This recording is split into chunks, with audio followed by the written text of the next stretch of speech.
রৌদ্রময় বালুচর। পর্ব 21 থেকে 30। প্রিয় সিনি। কলেজ শেষ হতেই 3 বান্ধবী, মিম, যারা আর ফিহা, প্রতিদিনের মতো গাড়ি নিয়ে নদীঘাটে পৌঁছাল। ওদের বাড়ি নদীর ওপারে, তাই নৌকায় পার হতে হয়। গরমের দুপুর, নদীর ঠান্ডা হাওয়া মন ভালো করে দেয়। নৌকা এখনো ঘাটে এসে পৌঁছায়নি, হঠাৎ ফিহার চোখ পড়ল এক পরিচিত মুখের দিকে, জাহেদ।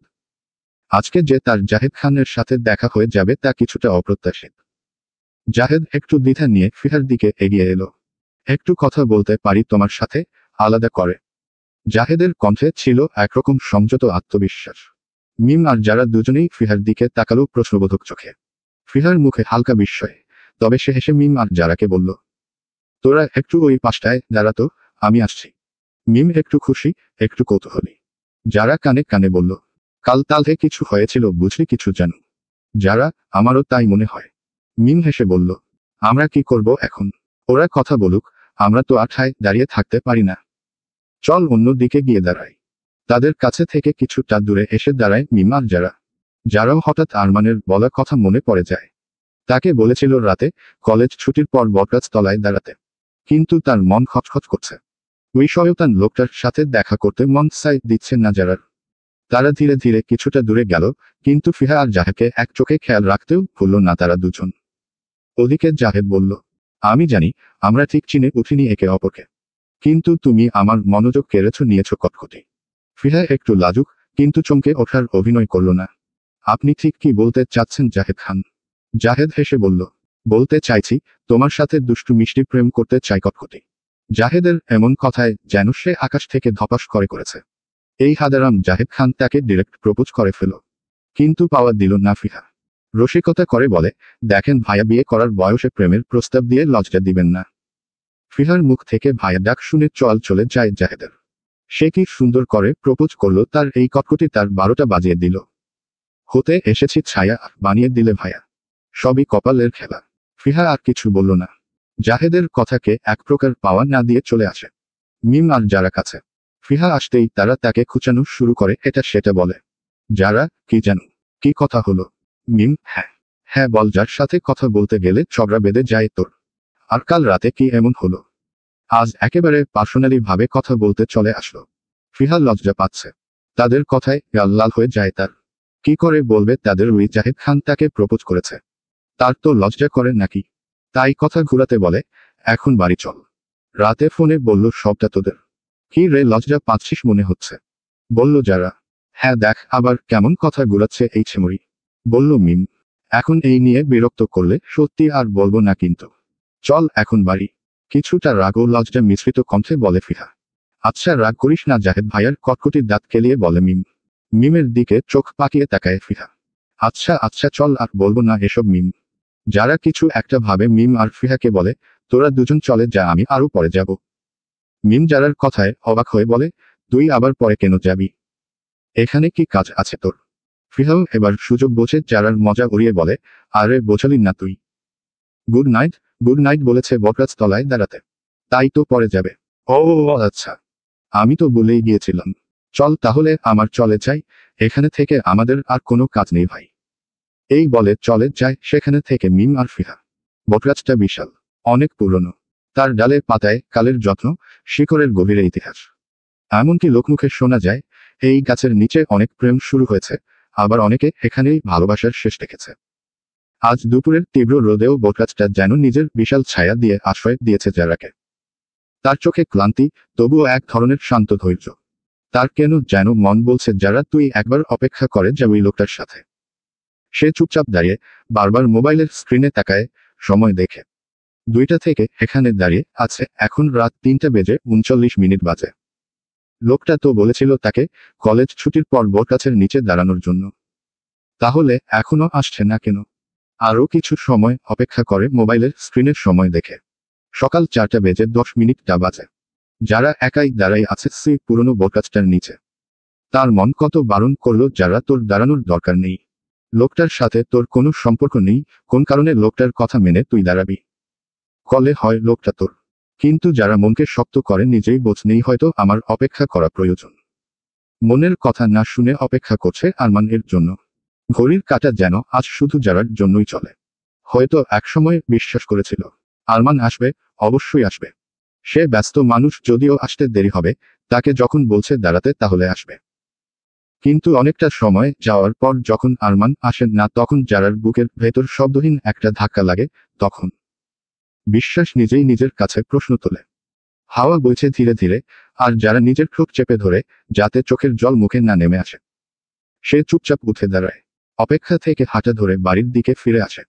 আর হেঁটে যেতে যেতে ভাবে, আরমানের বলা কথা, তোমার সাথে কথা আছে, অপেক্ষা করবে আমার জন্য। এই কথা আছে শব্দটা যারার মনে গেঁথে গিয়েছিল। হয়তো এটুকু ভরসাই মানুষকে অনেকখানি নরম করে দেয়। আরমান না আসায় যারার অনেক কষ্ট হচ্ছে। কেন কষ্ট হচ্ছে তা সে জানে না। আগে কখনো তার সাথে এমনটা হয়নি। চোখের কোণে এসে অশ্রু মজা হয় যারার। মনে মনে ভাবে, আমি তো আর ইচ্ছে করে অপেক্ষা করতে চাইনি। ওই শয়তান লোকটার কথা মতো এসেছিলাম আমি। আমাকে অপেক্ষায় রেখে ওই শয়তান লোকটা আসলো না। আর কখনো ওই লোকটার কথা শুনবো না আমি। কথাও বলবো না আর ওই শয়তান লোকটার সাথে। ফোনও ধরবো না। যারার অজানা এক অভিমান জন্ম হলো আরমানের প্রতি। আবার ভাবে লোকটাকে, যার সাথে সে অভিমান করবে, লোকটা তো তার কেউ হয় না। অভিমান করে লাভ কি তার? এমন হাজারটা ভাবনা মাথায় নিয়ে বাড়ি চলে আসে যারা। শরীর ক্লান্ত, মন ভালো না, সব মিলে মাথাটা চিনচিন ব্যথা করছে। এই ব্যথা দীর্ঘস্থায়ী হতে দেওয়া যাবে না। একটা লম্বা গোসল দরকার ক্লান্তি দূর করার জন্য। তাই গোসল করার জন্য চলে যায়। ফ্রেশ হয়ে এসে ড্রয়িং রুমে বসে। কিন্তু আজ আর টিভি অন করল না। মার্জিয়া বেগম লক্ষ্য করেছেন কলেজ থেকে আসার পর থেকে যারার মুখটা ফ্যাকাশে হয়ে আছে, চোখ দুটো লাল।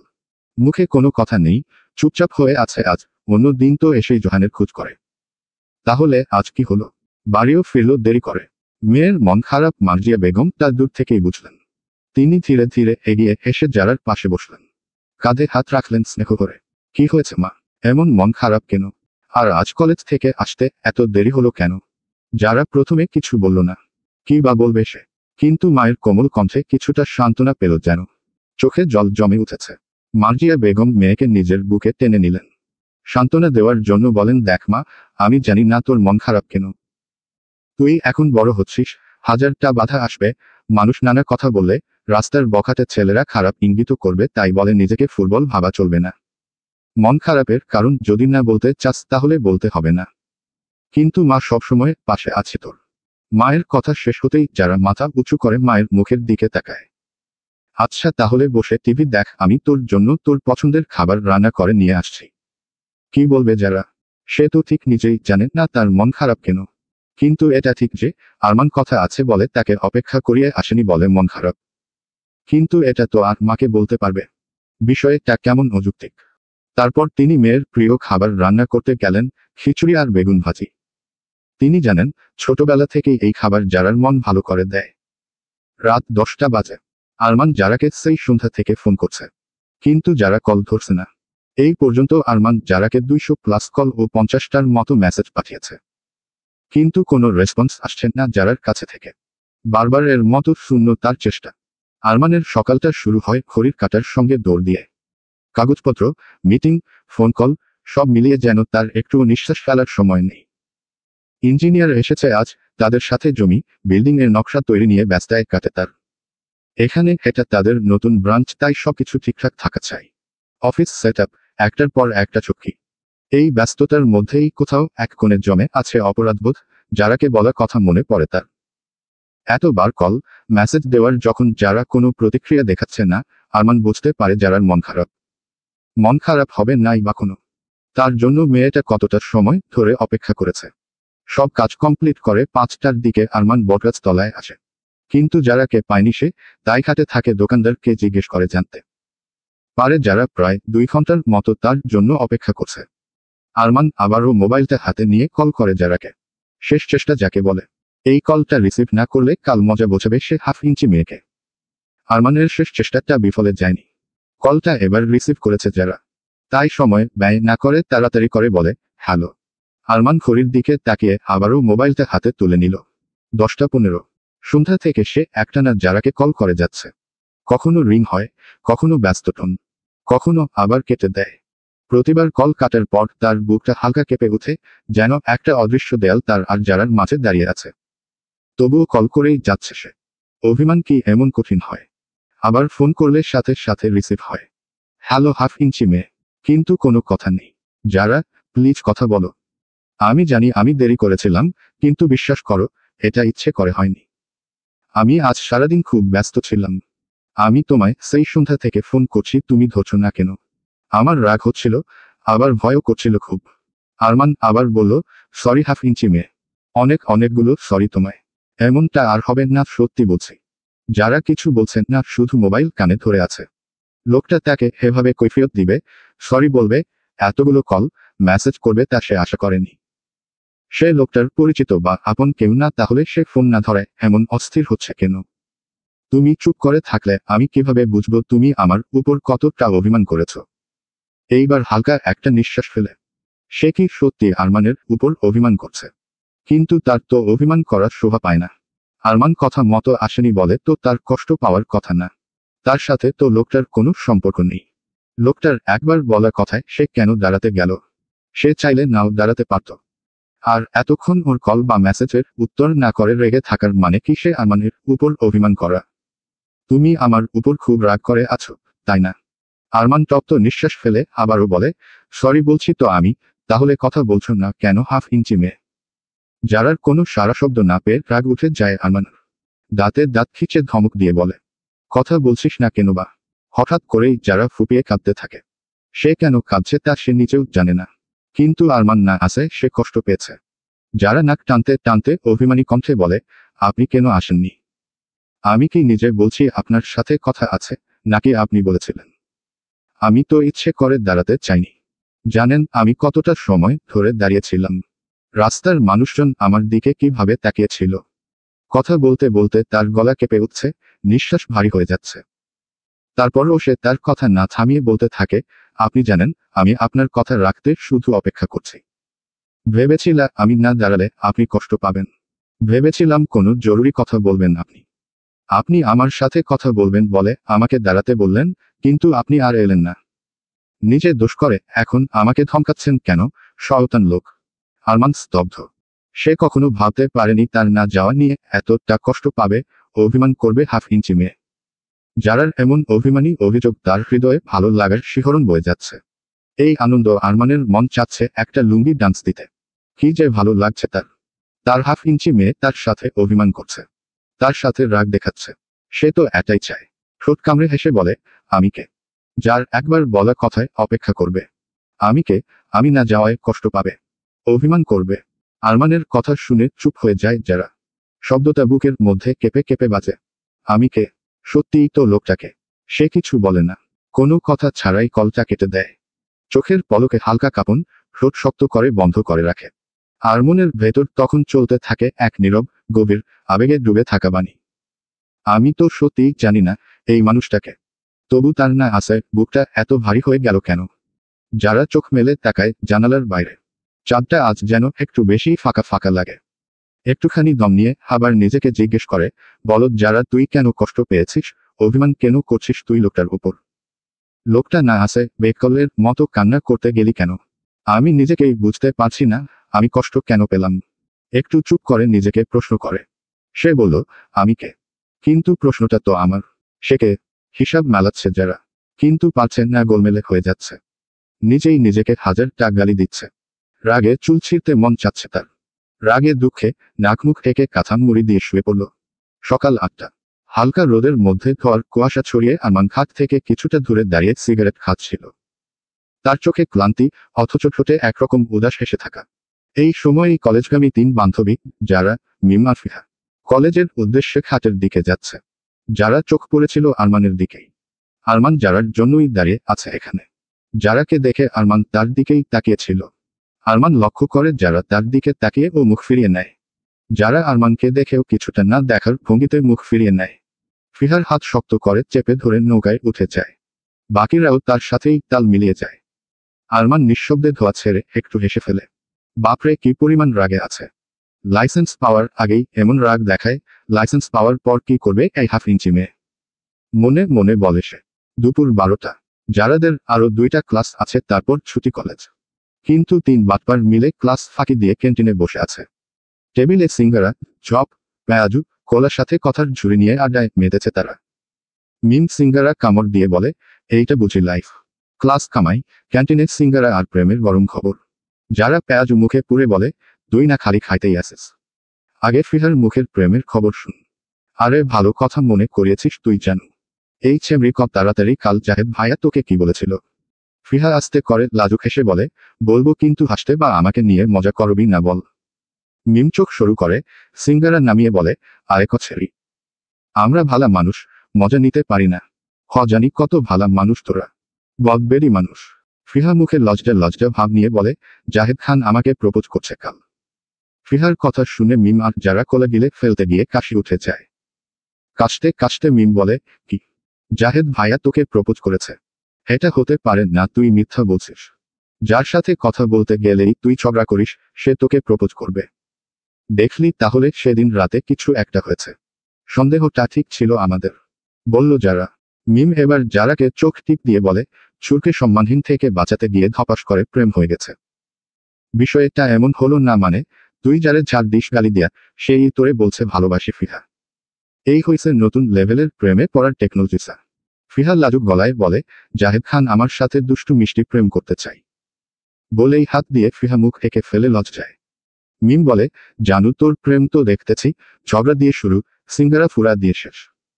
ফিহা চোখ পাকিয়ে বলে, তোরা না, আমি কিছু ভাবি নাই এখনো, কিন্তু কেমন যেন মনে হয়, না দেখলে মিস করি ওরে।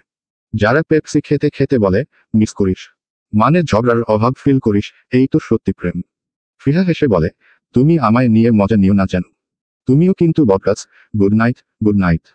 ফিহার কথায় যারা বিষম খেয়ে পেপসি মাথার তালুতে উঠে যায়। যারা নিজেই মাথায় চাপড় দিতে দিতে বলে, বাজে কথা বলবি না একদম, ওই শয়তান লোকটা কাল আসেনি, আমাকে দাঁড় করিয়ে রেখে। মিম আফসোসের সুরে বলে, আহা আমার জানু, তাহলে কষ্ট পেয়েছিলে বুঝি অনেক। থাক, কাল হয়নি তো অন্য দিন হবে। যারা ভ্রু কুচকে তাকায় মিমের দিকে, সন্দেহ ভঙ্গিতে বলে, কি হওয়ার কথা বলছিস তুই? আরে জানু, দেখা হওয়ার কথা বলছি আমি, তুই অন্য কিছু ভাবলি নাকি আবার? ফিহা কথার মাঝে বলে উঠে, দেখলি আমার জানুর কেমন কালা মাইন্ড, নেগেটিভ নেগেটিভ ভাবনা দুষ্ট। ফিহার কথা শুনে যারা না চাইতেও হেসে দিল। তিনজন হো হো করে হেসে উঠে। প্লেটের সিঙ্গারা শেষ, ঝালমুড়ি ভাগাভাগি। কিন্তু প্রেম আর পোচানির রস অফুরন্ত। দুপুরের চড়া রোদে কলেজ থেকে ফিরছিল যারারা। গরমে হাঁপিয়ে উঠেছে পুরো শরীর, কলেজ ড্রেস ঘামে ভিজে গেছে। শরীরের ক্লান্তি আর পিপাসা চোখে মুখে স্পষ্ট। রোদের তীব্রতা যেন তাদের প্রতিটি পদক্ষেপকে আরো ভারী করে দিচ্ছে। নদীর ঘাটে দুপুরের কড়া আলো পড়েছে চিকচিক করে। গাছের পাতার ফাঁক দিয়ে রোদের ঝিলিক নদীর জলে পড়ছে। আরমান চুপচাপ দাঁড়িয়ে আছে, চোখে অস্থিরতা। হঠাৎ দূরে ধুলো উড়িয়ে হেঁটে আসছে যারা। গায়ের কলেজ ড্রেস ঘামে ভিজে গেছে, শরীরের গরমে ক্লান্ত, চোখে বিরক্তির ছায়া। কিন্তু আরমানের চোখ আটকে যায় এক জায়গায়, ড্রেসের ভেজা কাপড়ে হালকা লাল রঙা ইনারের আভাস স্পষ্ট হয়ে উঠেছে। আরমানের মুখ শক্ত হয়ে যায়। সে কিছু না বলে এগিয়ে আসে, এক ঝটকায় যারার হাত ধরে ফেলে। যারা চমকে ওঠে, আরে কি করছেন তা কি? আমার হাত ধরে টানছেন কেন? কোনো জবাব নেই। রাগে অভিমানে চোখ লাল। সে ধীরে ধীরে তাকে মাঠের দিকে টেনে নিয়ে যাচ্ছে। কেউ যেন না দেখে, যেন এই অস্থির অনুভূতিগুলো কোথাও গিয়ে ফেটে পড়ে। যারার মুখেও অভিমান, কিন্তু চোখে এক ধরনের অচেনা অনুভব। ও কিছু বলে না, শুধু চুপচাপ হাঁটে। যারাকে নিয়ে সোজা মাঠের ভিতরে এসে বড় আম গাছের ছায়ার নিচে যারাকে দাঁড় করায় আরমান। যারা চমকে উঠে তাকায় আরমান এর দিকে। আরমান চোখ লাল করে তার দিকে তাকিয়ে আসছে। যারা গলায় হালকা কাঁপুনি নিয়ে বলে, কি কি হয়েছে? আপনি আমাকে এখানে নিয়ে এলেন কেন? আরমান একদম সামনে এসে দাঁড়ায়। তাকায় সরাসরি ওর পোশাকের দিকে। কলেজ ড্রেস ঘামে ভিজে গেছে, ভেতরের লাল ইনার স্পষ্ট দেখা যাচ্ছে। রাগে মাথা ফেটে যাচ্ছে তার। আরমান চোখ বড় করে তাকায় যারা দিকে, গলা নিচু কিন্তু তীব্র কণ্ঠে বলে, তুই বুঝছ না, তুই কি পরে পুরো কলেজ রাস্তা ঘুরে এসেছিস? যারা চুপ হয়ে আছে, কিন্তু আরমানের কথা বোঝল না সে। সে তো কলেজ ড্রেস পরে আছে, তাহলে এই লোকটার এত সমস্যা কেন হচ্ছে? আবার রাগ দেখাচ্ছে, তুই করে বলছে, মনে হচ্ছে আমি ওনার প্রেমিকা, উনি আমাকে শাসন করছে। এই লোকটাকে তার সাথে এমন করে কথা বলার। মনে মনে কথাগুলো বলে কিন্তু মুখে বলার সাহস হলো না, কারণ পুরুষ মানুষের রাগ ভয়ঙ্কর। তাই মাথা নিচু করে দাঁড়িয়ে আছে। আরমান যারাকে এমন মাথা নিচু করে দাঁড়িয়ে থাকতে দেখে রাগে গলা উঁচিয়ে বলে, ইনার দেখা যাচ্ছে ইডিয়েট তোর, তাও আবার লাল। এতই যখন লাল পছন্দ তাহলে ভালো করে দেখে আসলি না কেন? তুই কি জানিস না এগুলো ছেলেরা কিভাবে দেখে? যারা কেঁপে ওঠে আরমানের কথায়। ইনার, ও সত্যি আমার ইনার দেখে ফেলেছে। আর বলেও দিল। আমি আর মাথা তুলেই তাকাতে পারছি না। শরীরটা যেন কেমন চিম ধরে গেছে। বুকটা ধুকধুক করছে। কেউ এইভাবে মেয়েদের পোশাক নিয়ে কথা বলে। কিন্তু আমি তো ইচ্ছে করে করিনি, আমি জানতাম না জামাটা এতটা ভিজে গেছে। লজ্জায় ভয়ে দুই চোখ পানি ঝাপসা হয়ে আসে যারার। এইসব নিয়ে কোনো পুরুষ মানুষ তাকে বলবে তা সে কখনো ভাবতে পারেনি। আচ্ছা, এই লোকটা এত রাগ করলো কেন? আমি তো ওনার কেউ না। তাও কেন ওনার রাগে আমার চোখে পানি এসে গেল? আমি শুধু পালাতে চাই এখন। একা কোথাও, খুব দূরে, যেখানে কেউ আমাকে দেখবে না। নিজেকেই ঘৃণা লাগছে, ওনাকে না, নিজেকেই। এবার যারার ভয়, লজ্জায় ও নিজের ভয়ার্ত কণ্ঠে বলে, আমি তো খেয়াল করিনি, খুব গরম। আমি। আরমান যারার দিকে আঙুল তুলে বলে, গরম? তাহলে চুপচাপ বাড়িতে বসে থাকতি তুই। কলেজে হিরোইন সাজতে গিয়েছিলি নাকি? সিনেমার সিন চলছিল সেখানে। যারা মাথা নিচু, ভয়ে লজ্জায় চুপ হয়ে আছে। আরমান ঠোঁট কামড়ে রাগ চেপে নিয়ন্ত্রণ করে বলে, তোমার চেহারার দিকে কেউ তাকাক, সেটা আমি চাই না। তুমি জানো আমি এসব সহ্য করতে পারি না। যারা চোখ নামিয়ে বলে, আপনি কে আমাকে এসব বলার? এক মুহূর্ত নীরবতা। আরমান হেসে, কিন্তু চোখের রাগ নিয়ে যারাকে বলে, ঠিক, আমি কে? আমি কেউ না। কিন্তু এটুকু জানো, এই কেউ না, তাই তোমার জন্য একদিন কারো গলা ধরবে। আজ না হোক কাল। যাই হোক, আজ এফোন করি তোমার। এটা পরে আসলেই তো এত বাজে দেখাতো না তোমায়। যারা চোখের জল টলমল করছিল এতক্ষণ। কিন্তু এখন নাকের জল, চোখের জল এক করে কান্না করে বলে, আমি সত্যি বুঝতে পারিনি এত খারাপ দেখাবে আমায়। গরম লাগছিল বলে এফোন পরে আসিনি আজ। মিম আর ফিহা বলেছি আমাকে, আমি হিজাব দিয়ে ভালো করে ঢাকতে চলেছিলাম, কিন্তু হয়নি। আরমানের যারার কান্না দেখে রাগ কমে আসে। কালো তার জন্য মেয়েটা কান্না করছে। বুকটা কেমন ভারী হয়ে আসে তার। কিন্তু গলায় রাগী ভাব বজায় রেখে বলে, আর যদি এমনটা কখনো হতে দেখি, তাহলে হাত পা সব ভেঙে ঘরে বসিয়ে রেখে আসব। যারা একটু ভয় কাঁপে, চুপ করে দাঁড়িয়ে থাকে আরমানের ভয়ে। চোখ দিয়ে পানি পড়ছে তার। আরমান কিছুক্ষণ তাকিয়ে থাকে, তারপর একটা লম্বা নিঃশ্বাস ফেলে মুখ ঘুরিয়ে অন্যদিকে চলে আসে রাগ কমাতে। যারা মাথা নিচু করে দাঁড়িয়ে থাকে, ভিতরে কোথাও একটা অদ্ভুত ভয় আর অপরিচিত রকমের কিছু অনুভব কাজ করছে তার। লোকটার শাসন করাটা তার কাছে কেন জানি খুব ভালো লাগছে। অন্য রকম ফিলিংস কাজ করছে তার মাঝে। প্রেম করছে মনে হচ্ছে সে, কিন্তু লোকটার সাথে তার তো এমন কোনো সম্পর্ক নেই। তাহলে এমন কেন মনে হচ্ছে তার? যারা একা দাঁড়িয়ে, মাথা নিচু, চোখ দিয়ে এখনো চুপচাপ পানি পড়ছে। তার গাল বেয়ে নেমে যাচ্ছে লজ্জা, অপমান আর অপার একটা দুঃখ।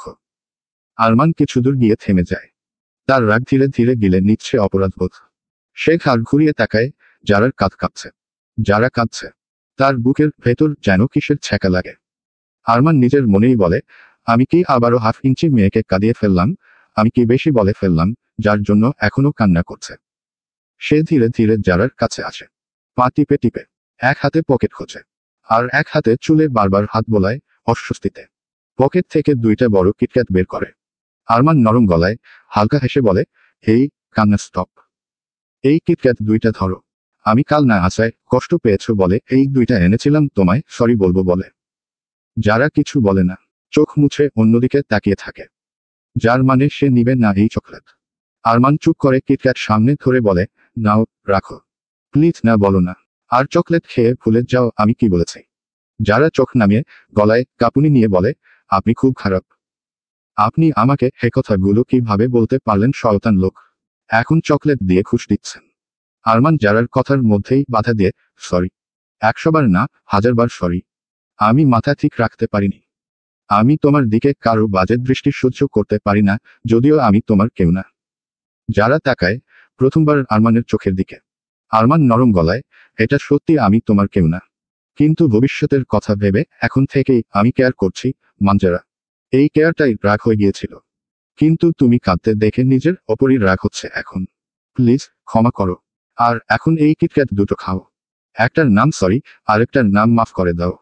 আরমানের কথা শুনে বড় বড় চোখ করে তাকায় যারা। আরমানের বাড়িয়ে দেওয়া চকলেট দুটো নিয়ে বলে, ভবিষ্যতের কথা ভেবে মানে? কি বলতে চাইছেন আপনি বুঝিয়ে বলুন। আরমান যারার মাথায় আলতো করে চাপড় দিয়ে বলে, মানে কিছু না মাথা মোটা। এখন এই মাথ দিয়ে সোজা বাড়িতে যাবে তুমি। মনে থাকবে। যারাও বাধ্য মেয়ের মতো মাথা নেড়ে সাইড দিয়ে বসে যাচ্ছে। তার চলে যেতে থাকে বাড়ির দিকে। যারা তার কথা এমন বাধ্য মেয়ের মতো মানতে দেখে ঠোঁট কামড়ে হাসে। মাথার পিছনে চুলকাতে থাকে আর যারা যাওয়ার দিকে তাকিয়ে থাকে। আরমান হঠাৎ করে যারার হাত ধরে মাঠের দিকে নিয়ে যেতে দেখে হতভম্ব হয়ে যায়। মিম আর ফিরাজ স্তব্ধ হয়ে তাকিয়ে আছে তাদের দিকে, যেন চোখের পলকে কি যেন ঘটে গেল। কেউ কিছু বুঝে ওঠার আগেই দৃশ্যটা বদলে গেল। ফিহার মুখটা অল্প বিস্ময়ে জমে গেছে। পাশে দাঁড়িয়ে থাকা মিমু ঠিক বুঝে উঠতে পারছে না কি প্রতিক্রিয়া দেখাবে। এই তখনই পেছনে থেকে ভেসে আসে এক পরিচিত গলা, কটকটি এখানে এমন ভাবে স্ট্যাচু হয়ে দাঁড়িয়ে আছো কেন? ফিহা চমকে পেছনে তাকায়। জাহেদ। তার ঠোঁটে হালকা বিদ্রুপের হাসি। ফিহা চোখ নামিয়ে ফেলে, গালটা লাল হয়ে ওঠে, লজ্জায়, হয়তো একটু রাগেও। আপনি এখানে কি করছেন জাহেদ খান? সে গম্ভীর স্বরে জিজ্ঞেস করে, কিন্তু গলায় কোনো দৃঢ়তা নেই। জাহেদ একটু কাছে এসে দাঁড়ায়, চোখে খুনসুটির ঝিলিক। এই জন্যই তো ভাবি, তুমি শুধু দেখতে মিষ্টি, আচরণে একদম কটকটির মতো। আমার সাথে কথা বলতে গেলেই তোমার মুখের নকশা বদলে যায়। ফিহা ঠোঁট কামড়ে ধরে রাখে। বাজে লোক কাল সুন্দর প্রপোজ করলো আর আজ এসে ঝগড়া করছে। কাল প্রপোজাল অ্যাকসেপ্ট করিনি, আজ আবারও সুন্দর করে প্রপোজ করবে, তা না করে ঝগড়া করছে। জাহেদের দিকে চোখ পাকিয়ে তাকায় ফিহা, কিন্তু কিছু বলতে গিয়েও থেমে যায়। জাহেদ বুঝতে পারে ফিহা রেগে যাচ্ছে, তাই ফিহাকে আরো রাগিয়ে দিতে বলে, তুমি এইভাবে চোখ বড় বড় করে তাকাও, যেন আমাকে গিলে ফেলবে। ফিহা চোখ গোল করে, রাগে টকবক করছে। হ্যাঁ, গিলেই ফেলবো আপনাকে। কেন ভয় পেলেন বুঝি? জাহেদ এবার একটু সামনে এগিয়ে আসে, মুখটা একটু কাছে এনে বলে, আসলে তোমার এই চোখ বড় বড় করে তাকানো দেখে ভয় পাওয়ার কথা। কিন্তু আমার শুধু হাসি আসে, কারণ তোমায় তখন কটকটির মতো লাগে দেখতে। ফিহার মুখটা লাল হয়ে যায়, রাগে, লজ্জায় এবং একটুখানি অপমান বোধ হয়। আপনি নিজেকে খুব চালাক ভাবেন, তাই না? ফিহা গর্জে ওঠে।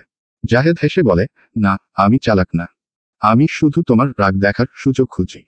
কারণ তখন তোমায় সবচেয়ে বেশি সুন্দর লাগে, সত্যি বলছি কটকটি। ফিহা মুখ ঘুরিয়ে নেয়, রাগ দেখাতে গিয়ে এখন লজ্জা করছে তার। কিন্তু চোখে লুকানো একটা ক্ষীণ হাসি ধরা পড়ে, যা সে নিজেও স্বীকার করে না। মিম একটু দূরে দাঁড়িয়ে সব দেখছিল। ফিহা রাগে ফুটছে, আর জাহেদ একের পর এক কথা বলে ওকে আরো রাগিয়ে তুলছে। কিন্তু তবু ওদের কথার ভেতরে কিছু একটা ছিল, একটা অদ্ভুত টান, চোখে চোখে অসম্পূর্ণ ভাষা, ঠোঁটের কোণে চেপে রাখা হাসি। মিমের ভেতরে হালকা একটা দীর্ঘশ্বাস উঠে এল। এরা দেখা হলেই যেখানে ঝগড়া শুরু করে, তাহলে সম্পর্কে জড়ালে কি করবে? এই দুজন তো যতই ঝগড়া করুক, মনে হয় যেন কেউ কাউকে ছাড়তে পারবে না। এই রাগটাই তো আসলে তাদের ভালোলাগা থেকে ভালোবাসায় পরিণত হব। কি অদ্ভুত কেমিস্ট্রি তাদের, ভেবেই মিটিমিটি হাসে মিম। হঠাৎই ফিহা চোখ ঘুরিয়ে তাকায় মিমের দিকে। মিম তাড়াতাড়ি মুখ ঘুরিয়ে নেয়, যেন কিছুই দেখেনি। কিন্তু তার মনে তখনও একটা কথাই ঘুরপাক খাচ্ছে, ভালোবাসা সত্যি হলে ঝগড়াগুলোও বুঝি সুন্দর লাগে। ফিহা চলে আসে মিমের কাছে, এসে মিমের দিকে চোখ রাঙিয়ে তাকায়। হাসার অপরাধে মিমের গর্দান নিবে ফিহা। পিছন থেকে জাহেদ চেঁচিয়ে চেঁচিয়ে বলছে, এই ফিহা তোমার ফোন নাম্বারটা তো দিয়ে যাও। সন্ধ্যার আলো নরম, বাতাসে হালকা একটা শীতলতা। দূর থেকে নামাজের আজানের ধ্বনি ভেসে আসছে। বারান্দার এক কোণে বসে আছে জিনিয়া। দৃষ্টিটা দূরে কোথাও, মনটা যেন আরেকটা সময়ে আটকে আছে। রোহান আস্তে পা ফেলে এসে দাঁড়ায়। কিছুক্ষণ চুপচাপ তাকিয়ে থাকে। রোহান নরম গলায় বলে, এখানে কি করছো চাঁদ সুন্দরী? জিনিয়া চমকে উঠে না, ধীরে মাথা ঘুরিয়ে চেয়ে বলে, হালকা হাসি দিয়ে বলে, রোহান ভাইয়া। আপনি? রোহান জিনিয়ার পাশের চেয়ারটায় বসে বলে, হুম আমি। আমি মনে করেছি আপনি আর আমার সাথে কথা বলবেন না, সেদিনের পর থেকে। রাগ করতে শিখিনি তোমার উপরে। তুমি যেদিন কথা কাটাকাটি করেছিলে, মনে আছে? সেদিনও চুপচাপ তোমার চলে যাওয়া দেখেছিলাম। একটু থেমে তার দিকে তাকিয়ে বলে, আমি জানতাম ওটা তুমি ছিলে না, ছিল তোমার ভেতরের কষ্ট। একবার কি বলা যায় না, কি কারণ তুমি আমার সাথে এমন করছো? কি কষ্ট লুকিয়ে রেখেছ নিজের মাঝে? জিনিয়ার মুখ নেমে যায়। গলার স্বর কাঁপতে থাকে জিনিয়ার, আমি জানি রোহান ভাই, আমি সেদিন খুব খারাপ ব্যবহার করেছিলাম। আপনাকে কথা শোনালাম, অপমান করলাম, অথচ আপনি শুধু পাশে থাকতে চেয়েছিলেন। আমি আমি আসলে নিজেকেই ঘৃণা করি। রোহান কিছু বলতে যাবে, জিনিয়া হাত তুলে থামিয়ে দেয়। রোহানের এইটুকু আস্থা যুক্ত কথা জিনিয়ার চোখে জল চলে আসে। না, আজ আপনি কিছু বলবেন না। আজ আমি বলতে চাই, আপনার সেই ভালোবাসাকে আমি একবারও জায়গা দিতে পারিনি, শুধু দূরে ঠেলে গেছি বারবার। কারণ আমি জানি আমি আপনাকে সুখ দিতে পারবো না। আমার শরীরে নোংরা লেগে আছে। রোহান গভীরভাবে তার দিকে তাকায়, কিছুটা কাপা গলায় বলে, সুখ তো চাইলেই পাওয়া যায় না, জিনিয়া। তোমার পাশে থাকার অধিকার চেয়েছি, দাবি করিনি। আমি চাই তোমার সঙ্গে হাসতে, কাঁদতে, হারাতে, সবকিছুতে পাশে থাকতে। আর কথা যদি হয় তোমার শরীরের নোংরা বা তোমার কোনো কালো অতীত নিয়ে, সেটা আমি জানতে চাই না। আমি শুধু তোমায় ভালোবাসার জন্য অধিকার চাই। একবার কি সুযোগ দেওয়া যায় না আমায়? বিশ্বাস কর, তোমায় কখনো কষ্ট পেতে দিব না। তোমার অতীত জানতে চাইব না। জিনিয়া মুখ ঘুরিয়ে নেয়, চোখ মুছে নেয় চুপচাপ। মনে মনে বলে, এই মানুষটার ভালোবাসার ওজন আমি নিতে পারি না। আমি যদি একটু দুর্বল হই, ও আবার সব ছেড়ে আমাকে আঁকড়ে ধরবে। কিন্তু আমি তো এটা চাই না। আমি তো শূন্য। জিনিয়া গলা আটকে আসছে।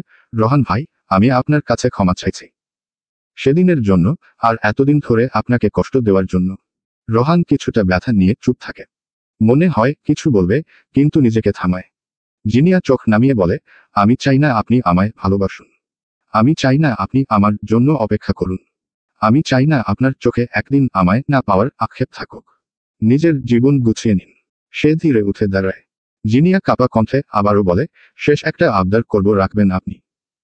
জিনিয়ার এমন কাপা কণ্ঠে আবদারের কথা শুনে সাথে সাথে ওর দিকে তাকায় রোহান অসহায় দৃষ্টিতে। আমার কাছে আর ভালোবাসার দাবি নিয়ে আসবেন না আপনি। জানেন আমি অনেক লোভী। আপনার উজাড় করে দেওয়া ভালোবাসা দেখলে লোভ সামলাতে পারবো না আমি। কথাগুলো বলে সে চলে যেতে শুরু করে। পেছনে তাকায় না। রোহান একবার ডাকতে যায়, কিন্তু থেমে যায়। জিনিয়া ভেতরে চলে যায়। বারান্দায় হাওয়া বইছে ধীরে। রোহান একা বসে থাকে। তারপর নিজের মনেই বলে, তুমি চলে গেলে, অথচ আমি এখনো এখানেই আছি, তোমার পাশে থাকার প্রতিশ্রুতি নিয়ে। তুমি যদি কখনো ফিরে আসো, আমি এখানেই থাকবো। রাত 11টা। ঘরের ডিবানে বসে আরমান ল্যাপটপে ফ্যাক্টরির কাজ করছে। ডেস্ক ল্যাম্পের আলোয় কাগজপত্র ছড়িয়ে ছিটিয়ে। ঘরে নীরবতা। এমন সময় হঠাৎ দরজা ধাক্কা দিয়ে কেউ ঢোকার চেষ্টা করে। দরজা ধাক্কানোর শব্দে বিরক্ত হয়। আরমান চোখ কুঁচকে জিজ্ঞেস করে, এই কোন গরু এমন করছিস? রাতে দরজা ভেঙে ফেলার ইচ্ছে আছে নাকি? দরজা খুলে ঢোকে জাহেদ, হাঁপাতে হাঁপাতে হেসে বলে, ভাঙলে কি তুমি আর ঠিক করতে পারবে না ভাইয়া? কি করছো বসে বসে?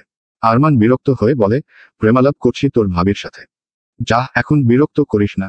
জাহেদ হালকা হাসি দিয়ে বলে, আরে ভাইয়া, আমি তো এই জন্যই এসেছি। একটা ছোট্ট সাহায্য লাগবে ভাবির। আরমান ঠান্ডা গলায় বলে, তোর ছোট সাহায্য মানেই আমার রাতটা শেষ। বল, কি চাস? জাহেদ কিছুটা ইতস্তত করে বলে, উই, মানে, ফিহা তো ভাবির বান্ধবী, তাই না? আরমান চোখ সরু করে বলে, হুম। তারপর জাহেদ বেশ নাটকীয় ভঙ্গিতে বলে, তো ভাবির কাছে তো নিশ্চয়ই ফিহার নাম্বার আছে। এক বারের জন্য নাম্বারটা নিয়ে দেও না ভাইয়া প্লিজ। আরমান সোজা হয়ে বসে, ঠান্ডা গলায় কিন্তু ভারী কণ্ঠে বলে, যেখানে বড় ভাইয়ের লাইন ঠিক হলো না ভালো করে, আমাকে সাহায্য করবি। তা না করে, নিজের লাইন ঠিক করতে এসেছিস আমার কাছে গরু কোথাকার। জাহেদ হতবাক হয়ে বলে, না মানে, আরমান, তোর ভাবির ফোন নাম্বার আমি কাউকে দিব না। সেটা ফিহার জন্য হোক বা কারো বোনের। জাহেদ আটকে উঠে, নাটকীয়ভাবে হাঁটু গেড়ে বসে বলে, ভাইয়া, আরে না না না, এমন করো না। তুমি বোঝ না, ফিহা আমার জীবন, আমার প্রাণ, আমার নিঃশ্বাস। একবারের জন্য কথা বলতে চাই শুধু। প্লিজ ভাই। আরমান বিরক্ত হয়ে পেছনে হেলে বসে। তোর এত প্রেম জন্ম হলো কবে থেকে? একবার দেখে পাগল হয়ে গেলি। জাহেদ মুখে দুষ্টুমির রেস এনে বলে, তুমিও তো একদিন দেখে ওই একরই মেয়েকে আমাদের ভাবি বানিয়ে ফেলেছ। জাহেদের কথা শুনে আরমান একটু শয়তানি হেসে বলে, বেশি বলছিস তুই এখন। তাই নাম্বার পাবি না। যা পাগ এখান থেকে গরু। জাহেদ দ্রুত আরমানের দুই হাত পা জড়িয়ে ধরে বলে, প্লিজ ভাইয়া, এমনটা কর না তুমি। তুমি শুধু একটা মেসেজ পাঠিয়ে বলো, ফিহার নাম্বার দিতে জাহেদ চায়। ব্যাস। আরমান একটু বিরক্ত হলেও ফোনটা তুলে নেয়। আরমান নিজের মনে বলে, এই ছেলেটা একদিন এভাবে পায়ে ধরে বিয়ে করে নিবে হয়তো। ফোনে ছোট্ট মেসেজ পাঠায়। কিছুক্ষণ পর নাম্বার আসে। কিন্তু এতে আরমান খুব রাগ হয় যারার প্রতি। এত রাতে এই মেয়ে এখনো জেগে আছে। মেসেজ পাঠানোর সাথে সাথে রিপ্লাই, ওকে পরে দেখে নিবে, আগে এই গরুটাকে বিদায় করে নিক সে। আরমান চোখ তুলে তাকায় জাহেদের দিকে, এটা নে। কিন্তু একটা কথা, আমি যদি শুনি তুই ফিহাকে বিরক্ত করিস, তাহলে তোর কান কেটে এই শীতলক্ষায় বাসিয়ে দিব কিন্তু। জাহেদ নাম্বার নিয়ে মাথায় ঠেকিয়ে বলে, ভাইয়া, তুমি শুধু আমাকে একটা নাম্বার দিলে না, তুমি জান্নাতের দরজা খুলে দিলে আজ। আরমান আবার কাজে ফিরে যায়। দরজার বাইরে জাহেদের ফিসফিসানি শোনা যায়। জাহেদ নিজের মনে মনে বলে, ফিহা, আজ শুরু, ইনশাআল্লাহ শেষ হবে বিয়েতে। রাত সকাল 11:15। ফিহা ঘুমিয়ে আছে। ঘুমের মধ্যে মোবাইল কাঁপছে। স্ক্রিনে অজানা নাম্বার। ফিহা চোখ মেলে দেখে বিরক্ত হয়ে ফোন ধরে। ফিহা ঘুম জড়ানো কণ্ঠে বলে, হ্যালো। এক মুহূর্ত চুপচাপ। জাহেদ ভয় পেয়ে যায়। জাহেদ আস্তে করে ডাক দেয়, ফিহা। ফিহা ঘুম জড়ানো গলায় বিরক্ত হয়ে বলে, কে ভাই এত রাতে বিরক্ত করছো? জাহেদের গলায় কষ্ট। তাকে এই মেয়ে ভাই বলছে। ভাই? আমি ভাই হই না তোমার। ফিহা চোখ না খুলেই বলে, তাহলে কি আপনি আপা হন? জাহেদ অবাক হয়। এই মেয়ে কি পাগল হয়ে গেছে নাকি? কি যাতা বলছে তাকে? বিরক্ত হয়ে বলে, না, আমি তোমার আপা না। ফিহা আরো বিরক্ত হয়ে বলে, তাহলে কি তৃতীয় লিঙ্গের আপ্পা আপ্পা কেউ নাকি? জাহেদ হঠাৎ চুপ। ফোনের এদিকে ফ্রেমে ওর চোখ বড় বড়, মুখ কুঁচকে গেছে, আটকে উঠেছে। ফিহার কথা শুনে জাহেদ হাঁপানির রোগীর মতো হাঁপাতে হাঁপাতে বলে, আস্তাগফিরুল্লাহ। নাউজুবিল্লাহ। শয়তান বেডি নিজের ভবিষ্যতে কেউ লাল বাতি জ্বলায়। আমি তোর ভবিষ্যতের সবুজ বাতি কটকটি। ফিহা ঘুমের ঘোর একদম ডুবে যায়। চট করে উঠে বসে চোখ কুচলে ফোন স্ক্রিনে তাকায়। ফিহা অবাক হয় আননোন নাম্বার দেখে। কিন্তু এটা তো জাহেদ খানের গলা। জাহেদ তাকে কটকটি বলে ডাকে। তার মানে এটা জাহেদের নাম্বার। কিন্তু সে নাম্বার পায় কই? ওপাশ থেকে জাহেদ আবার ডাকছে ফিহাকে, হ্যালো। কটকটি, হ্যালো। কই গেলা? ফিহা সংকোচ, ভয়, জেদে গলায় আটকে আসা কণ্ঠে বলে, আমি তো ভাবলাম। আমি তো বুঝিনি যে। জাহেদ মজা নিতে নিতে বলে, আহা, এখন আটকে যাওয়া কথাগুলো শুনে মনে হচ্ছে রোমাঞ্চ করার ফিল পাচ্ছি। ফিহা বাদশা গলার মতো করে বলে, আপনি আমার নাম্বার কোথায় পেয়েছেন? জাহেদ গম্ভীর নাটকে গলায় বলে, তুমি যেখানে আমার হার্টে সেভ হয়ে আছো, সেখানে তোমার নাম্বার পাওয়া কোনো ব্যাপার না। ফিহা একটু ভয়, একটু লজ্জা, অনেক রাগ নিয়ে বলে, এত রাতে একটা মেয়েকে ফোন করে বিরক্ত করার অপরাধে আপনাকে পুলিশে দিব আমি। পুলিশে দাও, কিন্তু এফআইআর ডিটেইলে লেখো, ছেলেটা শুধু একটু ভালোবাসতে চেয়েছিল আমায়। আর সেই ভালোবাসার অপরাধে একটা ছোট্ট কটকটির তাকে হিজড়া বানিয়ে দিল। ফহা একটু মুচকি হাসে, কিন্তু চেপে রাখে। এত রাতে এভাবে আর কত জনকে ফোন দিয়েছেন শুনি? তোমার আগেও কেউ ছিল না, তোমার পরে কেউ হবে না। আর মাঝখানে? মাঝখানে তো শুধু তুমি। দুজনেই চুপ। নরম সুর বাজছে মনে মনে তাদের। অবশেষে ফিহা লজ্জা মিশ্রিত কণ্ঠে বলে, আমি এখন ঘুমাবো। বাবায়। বলেই কলটা কেটে দেয়। রাত সকাল 11:50। চুপচাপ ঘরে অল্প আলো। যারা ফোনের স্ক্রিনটা বারবার উল্টে রাখছে। কল আসছে একের পর এক, আরমানের। মেসেজের শব্দ থেমে নেই। একটার পর একটা মেসেজ পাঠিয়ে যাচ্ছে সে। যারা, কল ধরো। তুমি জেগে আছো, আমি জানি। যারা চোখ বন্ধ করে রাখে। মাথার ভেতরটা ভারী লাগছে।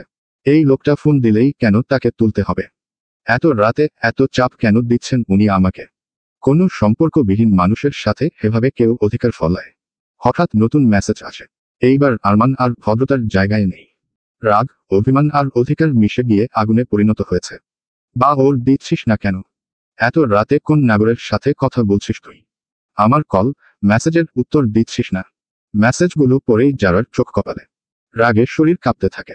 তীব্র অপমান, ভয় আর বিরক্তি সব একসাথে অনুভব করে। তারপর আর এক মুহূর্ত দেরি না করে না। ফোনটা হাতে নিয়ে টাইপ করতে থাকে, আপনি কে? আমার সাথে এভাবে কথা বলার?